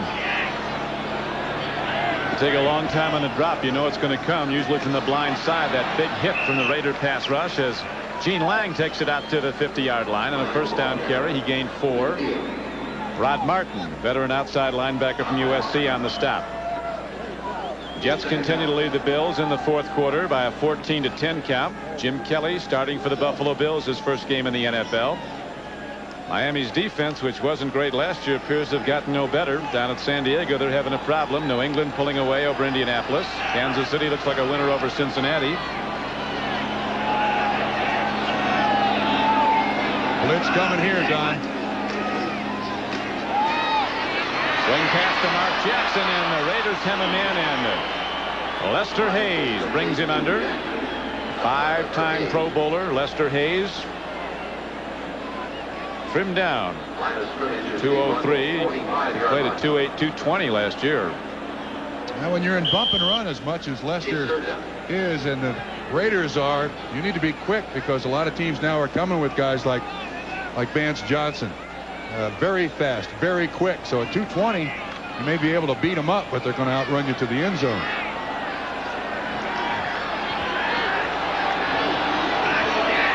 Third down, and the Denver Broncos need just over 10. Elway throws. He's got a man. Mark Jackson didn't get there. He's down to the 46-yard line. He looks to be inches away. Now he's more than that, a yard away. And coaches in the stands say go for it. Dan Reeves is thinking about it. I think they are. Oh, here comes Jack Wheel in. Hunter's coming out.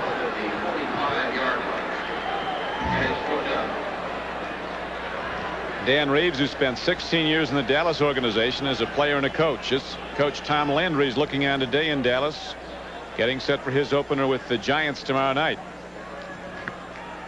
We'll be broadcasting this game on NBC radio, as right now Wheel under center. Trying to draw a penalty. They'll try to draw a penalty here, Don. Motion. That's all they're trying to do is draw a penalty. The Raiders weren't buying it. There's a penalty marker down, back upfield. A delay of game is all, and it'll be a 5-yard mock-off, and the regular punter will come in. Well, not a bad idea. You try. You put your punter up underneath the center. Hopefully nobody notices. Somebody panics on the defensive line, jumps across. You get your 5 yards, and it's a first down. Well, Coach Reeves has gone to the trick play today, and it was a throw from Sewell to Elway that gave the Raiders Broncos one of their touchdowns. Raiders have come back, have moved the ball when they've had to, and they again hold an 8-point lead, 36-28. 2:41 to play in the third quarter.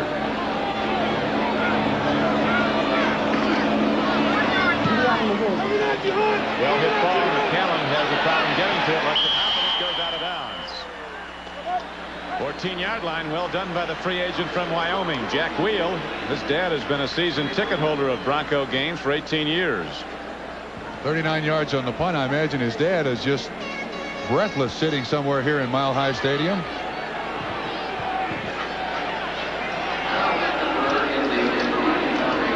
I'd like to welcome those of you watching the Pittsburgh at Seattle game. We're at Mile High Stadium, Denver, Colorado. Don CRIQUI with Bob Trumpy. The Los Angeles Raiders in a wild game with a lot of big plays, leading 36-28. NBC Sports goes to week 2. Among the featured games, the Raiders against the Redskins in Washington, the Chargers against the Giants in New Jersey. Marcus Allen with the slashing run. And now, while we have a moment, let's go back to NFL 86. Bob? Don, with 14 minutes to play in the game now, Jim Kelly and the Bills have the lead over the Jets. Watch this nice catch by Andre Reed off the Kelly pass. He sprints down the sideline and dives across. 55-yard TD and a 17-14 Buffalo lead. Thank you, Bob. Jim Kelly, worth the money. He's already paid his way the first year that they sold out Buffalo Stadium, over 80,000 for his first game. Wilson getting taken care of as Rulon Jones comes through. Wilson was looking at Mecklenburg, and he was picked up by Davis. Bruce Davis blocking well, but then from the other side came Rulon Jones for the sack. Quarterbacks have a way of letting you know what's going on. When Wilson finally gets on the ground here, it's Henry Lawrence. Wilson kind of gives him, hey, what about this guy? That guy in the orange jersey on my back. Take care of him, will you? Big Rulon just signed him a big deal. What's he get, about $800,000 a year to rush the passer? A lot. Heck of a lot more than Paul Brown gave you. Ever. Career. Marcus Allen hit hard, is knocked down at the 10-yard line, and now the Raiders have to punt the ball. 1:09 to go in the third quarter as the defensive coach Joe Collier of the Denver Broncos walks the sideline. A lot of new looks in the Denver defense also this year. Maybe subtle to the most viewers, but they're doing a lot of different things instead today at the outset. They are all over the place. Every time those offensive linemen have to identify who might be the pass rusher so you don't turn them loose on your quarterback. 10 men up, Don. Ray Guy hits it from the goal line. Wilhite looks for a fair catch signal. It's going to carry out of bounds on the Raiders side of the field. So Denver, trailing by 8, gets possession on the Raiders side of the field. Let's see where they position the ball. 35-yard line. Elway and the offense come out with the best field position they've had to start a drive. 25-yard punt by Mr. Guy. For you tennis fans, in case you're interested, Lendo wins the U.S. Open. 4-2 in love. 6-4, 6-2, 6-love. Imagine that went quickly. Mercier. Your name has to be Vashislav to be in the picture in tennis these days. Lots of Obas. All players.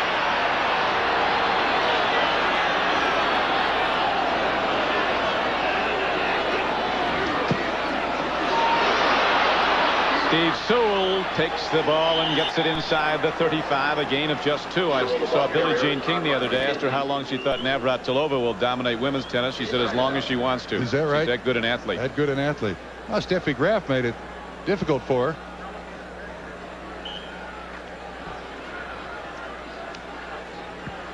We're going to wind down now the closing seconds of the third quarter of play here in the Mile High City.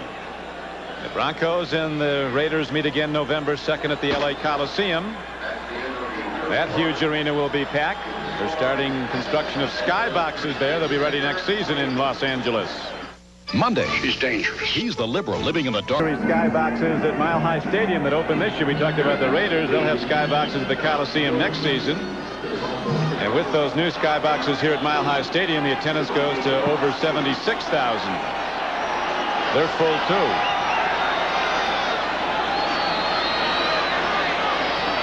Elway trying to trigger a throw on an out pattern to running back Gene Lang is behind him, so it brings up 3rd down and 8. Had what they wanted, linebacker coverage on the running back. Most running backs should win that matchup.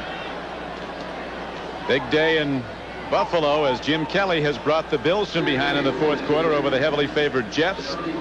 San Diego just chewing alive Miami's defense. Miami's nose tackle, Mike Charles, was suspended without pay for 4 games by Don Shula, one of their best defensive linemen. They couldn't find him. They finally sent somebody to his house. He had the phone off the hook. He'd missed a couple of practices.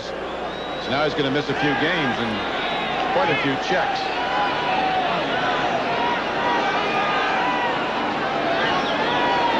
Can't be forgetful with Shula and forget to come to practice. Long ball. Kay goes for it. Almost picked off by Turan, the strong safety, running with the Denver tight end. Well, let's see what we do here now if you're the Denver Broncos. The ball is at the 34, 44, and 7. That's a 51-yard or thereabout attempt. That's just about at Rich Carlos's limit. This is an important 3 points, too. Of course, all points are important, but now a touchdown. Puts him ahead. 14:50 to go, though. 51-yard attempt. Carlos can hit it that far. Wind is not a factor today. See, the banners are not out at all. No wind. That's enough.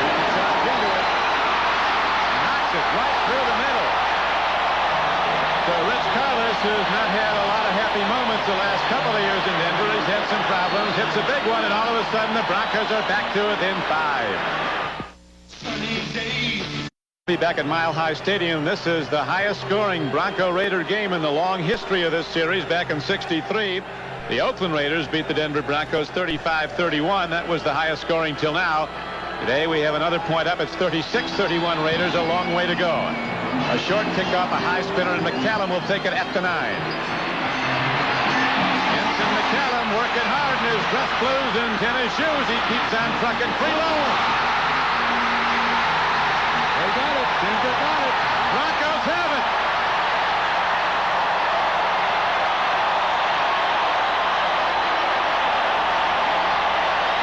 Randy Robbins on the bottom.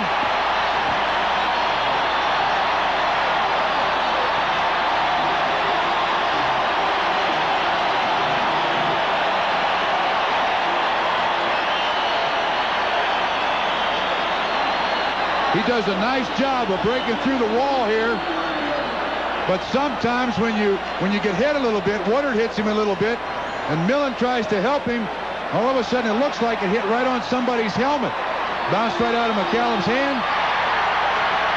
Don, this is not 1st and 10 now. This is 1st and 39 for the Denver Broncos. All out right here. Broncos trailing by 5, 36-31. We're in the 4th quarter. 14:30 to play in the game. Sewell will throw again. Oh, he was hoping to, but the Raiders sweep him under back at the Denver 48. Sean Jones got him. You'll remember earlier it was Sewell who threw the option pass, and he threw it to his quarterback, John Elway. It was resulting in a touchdown for Denver. Now you can see the frustration of the Denver Broncos to this point, as opposed to going with something basic for the last 14 minutes of the football game, drive it down the field. You can tell a lot by what's called on the field as to the confidence of the coach on the sideline. I don't think Dan Reeves right now feels confident that his team can just take it right at the Raiders. Therefore, you go with the halfback option pass. Well, the Broncos know they can't run it. They've not been doing that today. Here's Elway eluding a rush. Needs a block. Gets one. Throws a strike to Watson. An absolutely superior catch. Now they're waving it off. They say no. Here's another important replay. Elway breaks the cardinal sin, throwing back over the middle late, but he, with that gun, can get it off. Let's watch very closely. Boy, I'll tell you what, that looks like a catch. That looks like a catch. Can we see it again? You can see the umpire, the man with a U on his back, in contact with the official up in the replay booth. There's the microphone. There's the hearing device. We do have a back judge who is marking where the completion was made down at the 31. Now they're ruling no catch. Can't tell from that angle. Boy, the first one, that looked like a catch. Upon further review, the ball was trapped incomplete. 3rd down. Well, long out. As opposed to settling some controversy, first week of the NFL season 1968 created some. Yes, right. Big one earlier was the interference call against Turan of the Raiders in the Raider end zone. And what appeared to be an overthrown ball, uncatchable. Penalty went against Los Angeles, and Denver scored one play later from the 1. Swing pass up the middle to Wilhite. Blockers in front. Penalty markers down. Wilhite is down to the 33-yard line. Now we got a penalty on the field. I believe while the ball was in the air, a Denver Bronco player was blocking. Broncos think it's against the Raiders. They were right.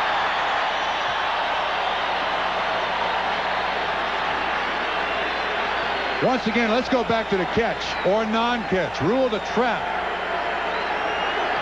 It's very hard to distinguish. You can see Watson's hands underneath the ball, but you can't tell whether that ball hits the ground. With further review, not indisputable evidence that it was a catch, and therefore no catch. It was trapped. Now what do we do? This will be a 1st down. illegal use of the hands. Number 43 is 5 yards from the previous spot and first down. They don't care about the yardage. They want the first down, Denver does. Hey, every time these two teams play, it's unbelievable. Yeah. This is playoff football, week 1 of the 1986 season. Raiders leading 36-31. They've led by as much as 19-7. That was at the end of the first quarter after Denver scored first and went up 7-0 in the game. End off to Gene Lang, and he gets some as he dives inside the 40 and down to the 38-yard line. Now, while we have a moment, let's go back to Bob Costas at NFL 86. Don, yesterday Miloslav Machir was able to beat Boris Becker, but today against Ivan Lendl, he ran out of miracles. In straight sets, Lendl is the men's champion of the U.S. Open 6-4, 6-2, 6-love. Earlier, Navratilova over Sakova to wear the women's crown. There's those overs. Sakova. Doesn't thrill me. Handoff goes to Sewell on a pitch back, and he's down to the 33-yard line. As we look at the 10-minute ticker. Jets now on a touchdown run by Johnny Hector with plenty of time remaining at Orchard Park, New York, have come back to lead the Bills. Seattle blowing out the Steelers, who've had their injury problems. Now we'll take a look at the finals. The Bears win. So do the Skins, beating the Buddy Ryan Philadelphia Eagles badly on opening day. Houston under new coach Jerry Glanville with a very impressive opening win over favored Green Bay. First down, Denver with 12:21 to play in the game, and the LA Raiders leading 36-31. Now suddenly Dan Reeves, confidence in his offense, back to the standard bread and butter plays. Trying to control that line of scrimmage a little bit, take the pass rush of the Raiders out of the football game.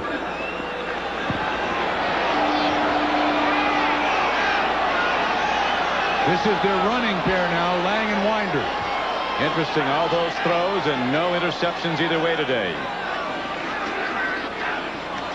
Again, they bang the ball at the Raider defense. Going with the run, Sammy Winder takes it straight down to the 31-yard line. On a first down carry, he got a couple. Reggie McKenzie and Rod Martin, two of the Raider linebackers, made the stop. Game clock running, 11:43 to play. Raiders 36, Broncos 31. Let's watch this set. They have two tight ends and Steve Sewell in the backfield. The lone setback, I believe. He'd be nice on a swing pass here. They have two tight ends, two wide receivers, and Sewell in the backfield. A lot they can do from here. Watson comes in motion. He's the possession receiver. That's the Sewell. Swing pass. And Sewell is all the way down to the 19-yard line, and the Broncos have a first down, and they'll get more as a penalty marker comes in on Los Angeles. Late hit. Excellent block by Keith Bishop out there in front of him, Don. Personal foul. Los Angeles Raiders. You could see what they were doing when they brought Watson in motion. They got everybody compacted in there with the two tight ends. There's nobody out there. They try to scrape everybody off. Elway does a good job of looking down the field. There's the block by Bishop on McKenzie. Sewell does a great job of running the ball. And let's see where the penalty is. I think they call it on Mike Haynes. 22 piling on late. Not very smart. Sewell is a rangy back. Grew up in San Francisco and followed the Raiders. The young man before going to Oklahoma. He can play anywhere. Running back, wide receiver, he could even quarterback. He's that good an athlete. Out of Oklahoma, the #1 draft choice a year ago. Now Winder takes it straight ahead. Raiders give yardage grudgingly. Patel shot the gap and made the hit. Here we go again. 10 minutes and 35 seconds to play in the game. Raiders 36, Broncos 31. As we pointed out earlier in the game, Trump, since the league went to the 16-game schedule in 1978, the winners on opening day figured to have twice the chance of going to the playoffs as the losers on opening day. And in this particular series, since 1978, one team has been swept. Denver in 78, 81, and 84 swept the Raiders. The Raiders swept in 79, 80, 83, and last year. Second down. Elway on the sprint out. Looks at Gene Lang. He's not open. Now a man is in it. Wide open was Mark Jackson, but Elway didn't see him as he went to the short receiver. Jackson, the rookie from Purdue, comes sprinting back to tell Elway, I was there, my man. Don't do that. Don't do that. If you're a rookie receiver, go back in the huddle and just whisper to him, I was open. I'm not good at calling plays, but with the ability of John Elway, if I had a quarterback draw in and I were Dan Reeves, I'd call it right here. A quarterback draw. I think it would work. Third down. 9:55 to play. Well, it won't be a quarterback draw. You can't run it from the shotgun. That's the right thing to say just before you play him. Lang. Low to catch. Touchdown. Gene Lang is in. Elway rockets the ball between defenders, and the Denver Broncos take the lead. 37-36. 7 yards on the catch. Don, somehow, all day long, Denver has gotten it done. I mean, there's nothing to really scream about for Denver in this football game, but they've managed to get it done. A turnover, several penalties. And Trump, this is the first time since the opening drive when the Broncos scored on the Elway throw that the Broncos had led the game. They'd led 7-0, fell behind 19-7. Now they have a 37-36 lead. It's like the old American Football League. Extra point is good. The Raiders trail by 2. Most exciting thing in Raider football over the years, the last 2 minutes. We're still got a long way to go. Napoleon McCallum takes the kickoff at the 8. He's to the 15-yard line. He's across the 20 and out to the 26-yard line. You remember his last carry resulted in an expensive fumble. Now back to NFL 86. Don, the Jets and Bills can't match your game there for thrills, but they've had their moments. Take this 71-yard catch and run by the veteran Wesley Walker from the Ken O'Brien pass, and with just over 5 minutes to play, the Jets are now in front of the Bills. 28-17, back to Mile High. Thank you, Bob. Jim Kelly can't play defense. That's a very big, auspicious beginning for Mr. Kelly. Wasn't even decided if he was going to start, was it? No, they didn't. Mark Wilson has some big numbers for the Raiders. 11 of 19 for 231 yards and 3 touchdowns. 9:40 to go. A load of time left. Marcus Allen is across the 30 on a first down catch. Gain good for 6 yards for the Raiders. Cragen right in there on the feet of Mark Wilson, pressuring him. You see Mark Wilson looking to the sideline. A real change in posture for the Los Angeles Raiders. Tom Flores now calls the plays for Mark Wilson. Historically, Raider quarterbacks have always called their own. Marcus Allen has caught 4 passes for 62 yards. He's rushed 20 times for 81 more. 2nd and 4. Marcus Allen. First down Raiders. Free ball, but it's knocked out of bounds. A thunderous hit put on him, and the ball shot free, as you saw. But the Raiders maintain possession and get 4 new downs to work with. 8:55 to play. Clock stopped, 4th quarter, as we pause briefly for station identification. This is the NBC television network. Colorado's News Channel, KCNC TV, Denver. Incidentally, Jim Kelly's 18 for 31 today for 261 yards for Buffalo. I got a stat for you on Marcus Allen. In 1985, when Allen rushed 20 times or more, the Raiders record 12-1. Raiders down by 2, 4th quarter. Swing pass to Marcus Allen in open field. A dancer and a diver, Marcus Allen loses tacklers and gets ahead for yet another first down. A 13-yard gain on the play. As we check the 10-minute ticker. Jets now in command at Buffalo, it would seem, late in that game, an 11-point lead, and San Diego with an embarrassment that's seldom heaped on the Miami Dolphins. Seattle laying waste to the Steelers on opening day. New England doing the same to the Colts. What a game here in Denver. Lots of points, and it's 2 points separating the two teams. You're going to keep seeing Marcus Allen here, Don. Any way they can get him the ball. The more he gets it, the more he likes it. And here comes Marcus Allen again, but he's cut down. Coming up to make the play was Cragen, a nose tackle from Utah State in his second year. One of the things the Raiders would like to do is de-emphasize Marcus Allen a little in their offense this year. He had 380 carries last season. 380 regular season carries last year. I'd like to de-emphasize him a little bit. But in this situation, 7:38 to go behind fourth quarter, he's the money man for the Raiders. Speed kills, and the Raiders have deep speed on either flank as Wilson drops the throw. He's looking at Doki Williams. The ball is kicked and incomplete. That was great. Off the hands of tight end Todd Christensen, who thinks he was fouled. That was great coverage by Dennis Smith. Outstanding coverage by Dennis Smith. Tight ends, having been one for a number of years, you try to win these battles of the shoves right at the break. And Dennis Smith playing with that broken collarbone right with Christensen. Good second look. Our producer today for NBC Sports, George Finkel. Our director, Richard Klein.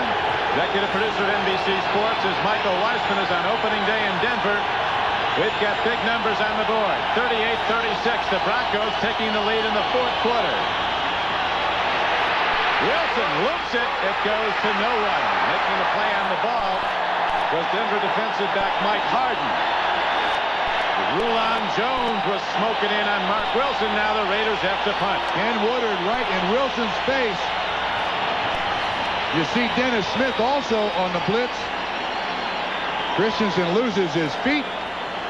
And the Denver defense has done it. Stopped the Raiders. An awful lot of time left. Awful lot of time left for a team that has not run the ball particularly well for Denver today. They're still not out of jeopardy. And over the years, nobody plays beat the clock better than the Raiders.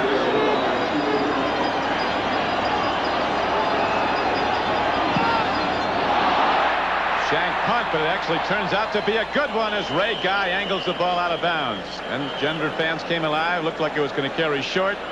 37-yard punt, but it's out of bounds at the 9. Cleaver, did you send those galoshes to Cleveland? They didn't get there. Yes. Bronco cheer rising up from sold-out Mile High Stadium as the Denver Broncos start this drive deep in their own end at their 9-yard line. The game clock shows 7:12 to play. The Denver Broncos holding to a 38-36 lead over the Los Angeles Raiders.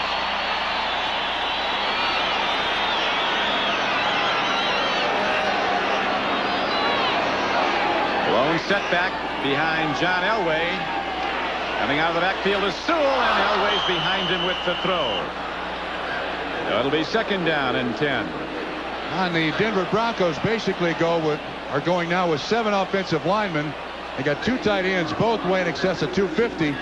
And in that particular snap, you saw the Raiders come with what the Bears made famous at 46 defense. They sink their 3 defensive linemen down inside, stop the traps and the lead blocks up front, and put 2 linebackers on one side, 2 safeties on the other side. The Raiders beat the Broncos twice last year. Both meetings and both were decided in overtime. Now the Broncos deep in their old end, holding to a 2-point lead, trying to get New Downs to get some time to run the clock. On second and 10, the run takes the ball out to the 15-yard line. Gene Lang from LSU on a straight-ahead power dive. Rod Martin on the knockdown. Watch the job they do. Billy Bryan, 64. Great job on 71. Piquel. Matt Millen gets turned around a little bit. Nice hole by the Denver offensive line for Lang to get up through there. Game clock running. 6:40 to play and ticking. 38-36. The Broncos lead the game after they trailed early by 12 points. What do you do here? I think you give it to Wilhite on the sweep.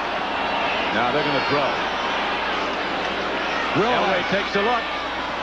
Incomplete, and the Broncos have to punt it. The Raiders should get very good field position with 6:22 to play. That's on Elway. One of the few bad passes he's thrown today.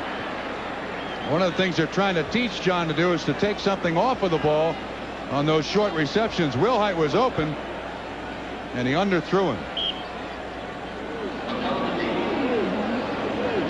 A much younger Los Angeles Raider team. All the veterans that retired or were waived, like Elzado and Dave Dalby. And there's 125 years less NFL experience on this Raider team than there was a season ago, but there's more speed.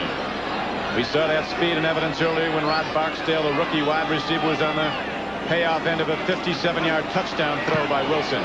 Now punt by Wheeler, Lyle downfield, and it's McCallum going to bring it back again as Wheel's punt was fielded at the 44, a 38-yard punt. The return just 1 yard. Next Sunday, our coverage of the 1986 baseball season next Saturday continues. Be sure to join us as the American League Eastern Division race heats up. The Boston Red Sox travel to the Big Apple to play the Yankees. Or you'll see the Dodgers host the Cincinnati Reds. The action gets underway at 3 o'clock Eastern Time with Major League Baseball an inside look. That's next Saturday on NBC Sports. Unfortunately for the Denver Bronco defense, not much of a rest there. 3 plays and out by the Denver Bronco offense. And once again, they've got to respond to the challenge here.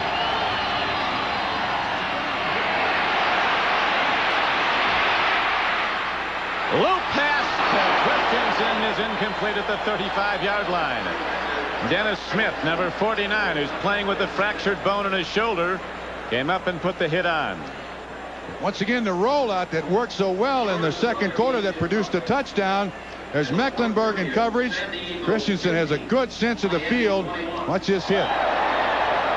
Smith, that left shoulder, heavily padded with the broken bone on his shoulder anywhere. That would be a problem. Caving in your chest, yeah. Rod Barksdale was wide open on that last play deep. He's on the near flank of the lower portion of your screen, the rookie. Wilson takes a look, throws the ball, caught by Marcus Allen, and he's cut down at the 39-yard line of the Broncos. It's a first down. Clock running, 5:50 to play, as you see. 14-yard gain for the Raiders and a first down for Los Angeles. Dennis Smith also said in an article concerning Marcus Allen in Sports Illustrated that whenever they play the Raiders, no matter what their game plan is, you've always got to look at Marcus Allen at the end of the half, the end of the game, one of the best money players you can find in the NFL. They're looking at him. Marcus Allen's numbers increasing, 6 receptions for 99 yards. Run the ball 22 times for 90 more. Marcus Allen slides by one tackler and gets ahead for 3 on a first down carry to the 36-yard line of Denver. Ricky Hundley got him. As we check the scoreboard now, the Bills put up another touchdown and they're back to within 4 of the Jets. The embarrassment continues for the Dolphins at San Diego, where they trail 50-21. Seattle laying waste to Pittsburgh. New England has now defeated Indianapolis by a 30-point margin. That's Rick Hundley down on the field, Don. He may be just getting a breather. He's covered kicks today. He's also been on the kickoff return team. He's the guy who made the tackle on Marcus Allen. You can see he's out of breath, too. Hundley was originally drafted by the Cincinnati Bengals a year ago in the '85 draft. They couldn't sign him, traded him to Denver, where he got, the numbers are right, most unbelievable linebacker contract. It's got to be more than Lawrence Taylor. Got a $1.7 million signing bonus. I don't like to talk about him. It hurts, huh? Yes, it does.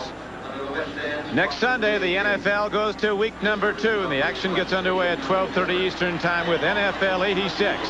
Then it's on to some great matchups. The Chargers meet the Giants in New Jersey. The Raiders have a tough second week game. They go to play the Redskins at Washington. Today, the Redskins blew out Buddy Ryan and his Philadelphia Eagles. Buffalo at Cincinnati. In the second games included on them, Kansas City at Seattle, and Indianapolis goes to Miami.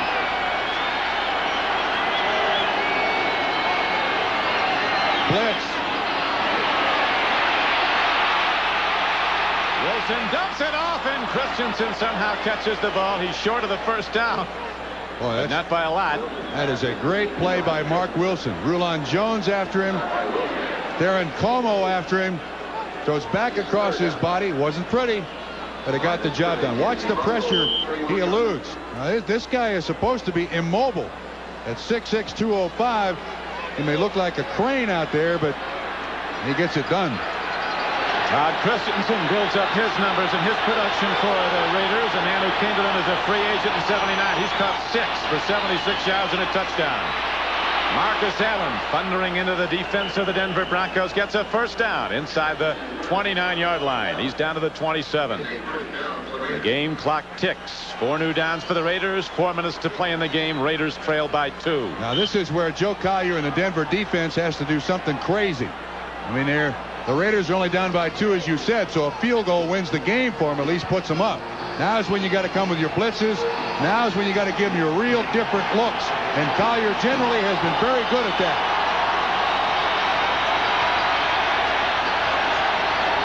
First and 10 Los Angeles. See him jumping in and out of the defensive line, Don. Wilson. Rulon Jones coming open receiver. Down with the ball, down to the 11-yard line, a free ball. Broncos have the football. Barksdale caught it and lost it. Rod Barksdale, the rookie trackman, caught it and lost it, and the Broncos get it back with 3:24 to play, and Denver holding to a 2-point lead. He didn't catch that ball cleanly. Watch at the end of this.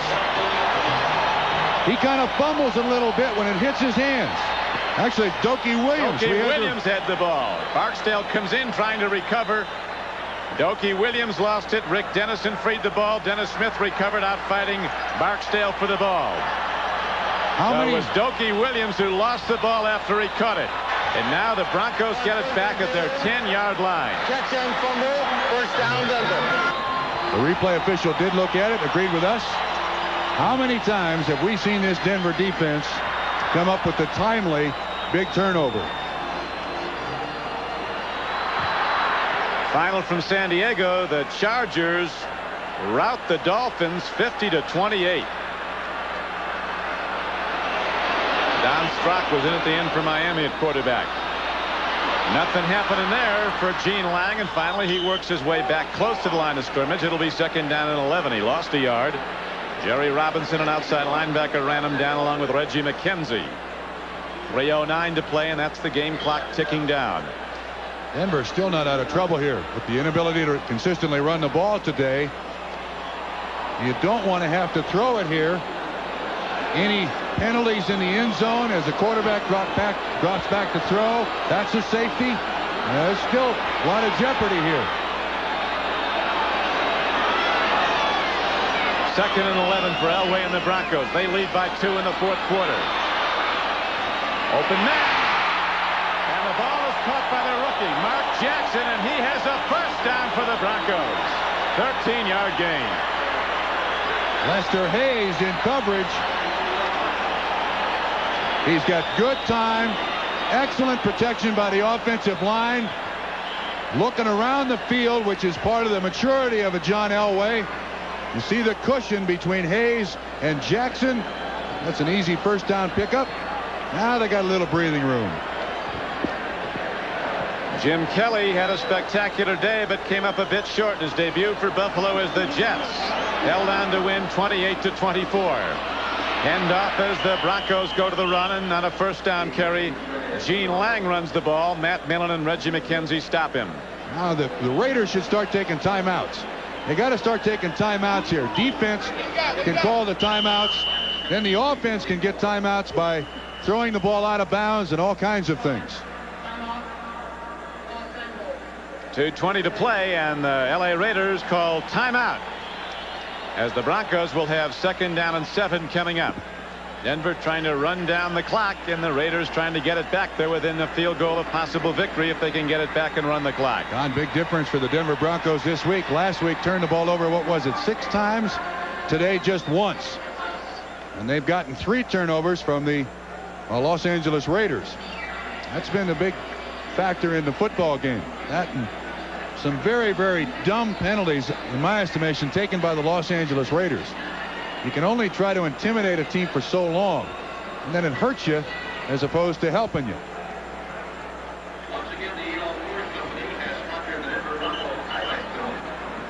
No matter how many times you see them over the years, you can't help but marvel at the Raiders and their ability to come back when seemingly they're gone.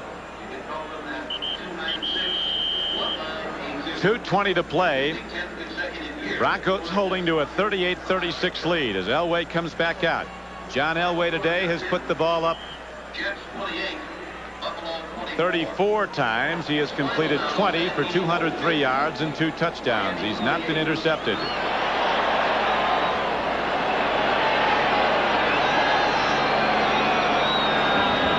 Second down. Broncos need 7.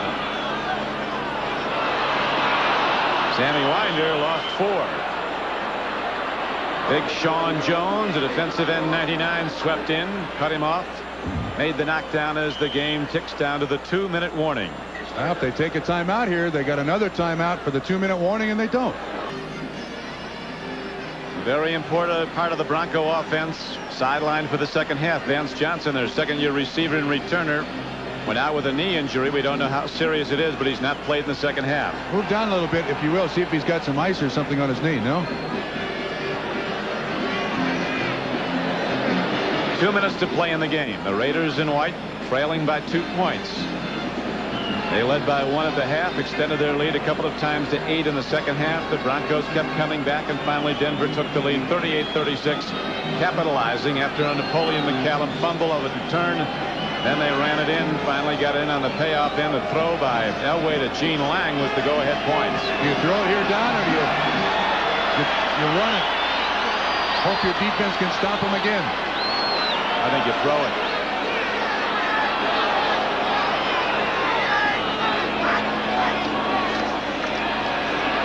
Elway looks, going long. Watson's going for the ball. He catches it at the 43-yard line of Los Angeles. Gutty ball. 36-yard gain on 3rd and 10. Lester Hayes, bump and run coverage. Good pass protection once again by the Broncos offensive line. Perfectly thrown. Hayes can't reach it. Watson's made 2 monster catches today. 1 for a touchdown, and now that one. Clock running, 1:20 to go. The Raiders waiting. Raiders have 2 timeouts remaining. Denver has all 3, but the last thing the Broncos want to do is stop the clock. Now let's see what the Raiders do. Broncos huddling at their leisure. Now Denver calls a timeout with 64 ticks left in the game. 38-36 Denver. Back after this.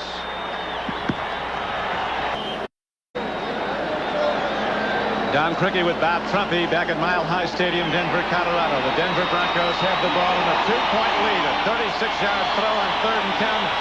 Elway just hit Steve Watson, and now the Broncos will try to run the clock. They keep it away from the Raiders as they try to get it back and go for the winning field goal. Penalty marker as Sammy Winder gets to the line of scrimmage, and the clock stops with 1 minute to play on the marker.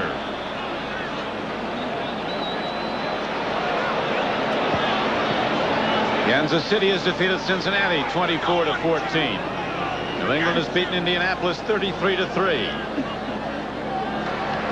Illegal motion. 2 men were moving. Is declined. 2nd down.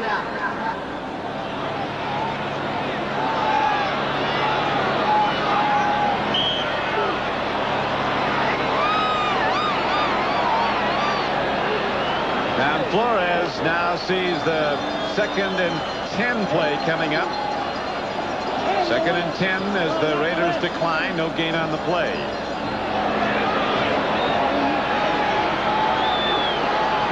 Power formation. 3 tight ends in the game for the Broncos. In motion is Clarence K88. I set in the backfield. 2nd back is Winder. He hits ahead and gets to the 39-yard line. Raiders call a timeout. They have 1 left with 55 seconds to play. A most important play coming up now. It's a 3rd down coming up for the Denver Broncos, and they'll have about 7. Stay with the same kind of offense, Don. Just run it in the line of scrimmage. Let the Raiders use their last timeout. We're all armchair quarterbacks.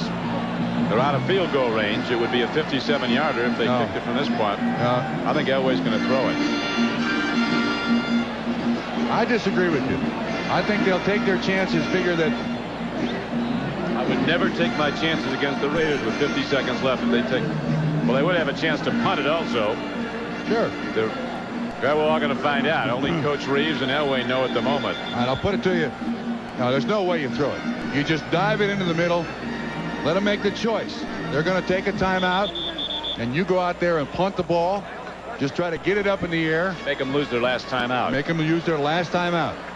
Now then the Raider offense must use this sideline. You got to pretty much take away the center of the field. If Ken Stabler were the quarterback, then I'd be a little more worried. Well, we're going to find out right now with 55 seconds to play in Denver leading 38-36. They do go to the run. Here comes Winder as the Raiders shut it down and knocked down for no gain. It's 4th down and 8. And the Raiders use their last timeout with 49 seconds to play. 4th down coming up. And the punter's coming out. Jack Wheel. Now the most important man in this play is the snapper. And that's Keith Bishop, who is a very accurate snapper. You don't care if you make the tackle. You don't care about anything. You want to make sure that the snap to the center is good. There you see 54. Bishop is very accurate. Good, hard, long snapper. Wheels got to be reminding himself, catch the ball. He'll go to the sideline. Talking to the punting coach, he says, look, if anything happens, if it's a bad snap, don't try to pick the ball up. Get on the ball. Maintain possession. Those are the things that coaches tell young men when they start their careers. Because the worst thing that could happen here is there's a bad snap and he tries to turn it into a punt. Just get on the ball. Let the Raiders take over. Best thing about Raider football over the years, the last 2 minutes. They won't have 2 minutes to work with now. Los Angeles trailing Denver 38-36. Napoleon McCallum drops back to look for the punt from Jack Wheel. They're going to be coming after him, Don.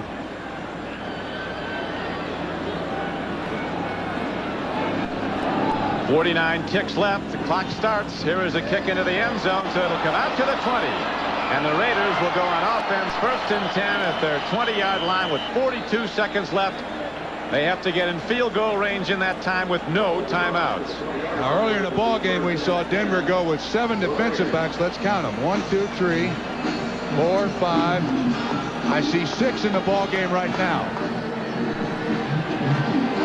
Now, if you're the Los Angeles Raiders, you don't fight for inches here. You try to save seconds. Any catch, get out of bounds.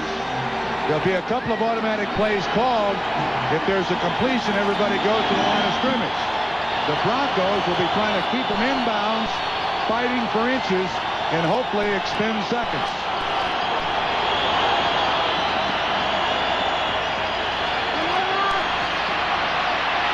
Wilson throws it. It's almost intercepted. Linebacker Ken Woodard, who you remember earlier, picked up a fumble and ran it in 12 yards for one of the Denver scores. Had his hands on it. That would have sealed it. He might have gone in. But it's just an incomplete pass, and now it's 2nd down and 10 for the Raiders. Broncos playing total zone.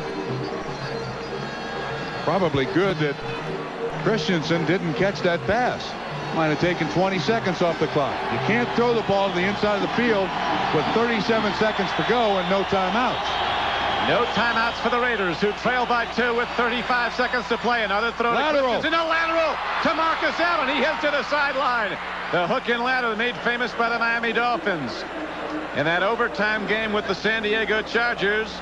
And that one was good for 23 yards. And Marcus Allen additionally got out of bounds to stop the clock with 28 seconds to play. Still heads-up play by the Denver Bronco defense. Catch, lateral. Steve Foley is able to get out there. And Dennis Smith able to get him out of bounds. Chris Barr, the Raider place kicker, is not a long-range bomber. They got to get it down a lot farther. Ball at the 43. Clock starts. 25 seconds. They go to Frank Hawkins up the middle, and now the Raiders have to run into formation without a huddle as the game clock is ticking. 19, 18. You see it winding down. That's all the left. They're powerless to stop the clock. A quick throw by Wilson, an incomplete ball, stops the clock, as you see, with 12 seconds to play. Now, most coaches say, give me 6 seconds to get my field goal team on the field. There's no doubt that this pass has got to go to the outside. If it goes to the inside, there's no way the Raiders can run another play. certain advantage to the Denver Broncos. I wouldn't be a bit surprised if they try to run the hook and lateral to the other side. It worked. You get Allen running straight out of bounds.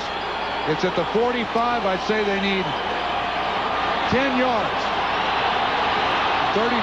They're thinking about a 52-yard attempt.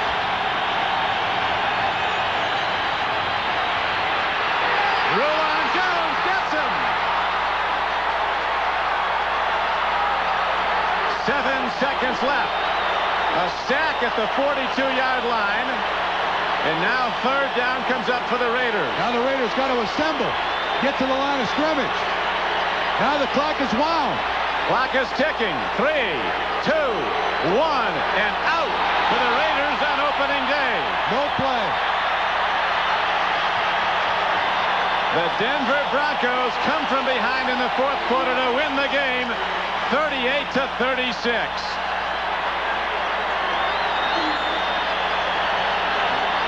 Took some years off of Dan Reeves' life. Many more like that. He'll leave the field in a wheelchair.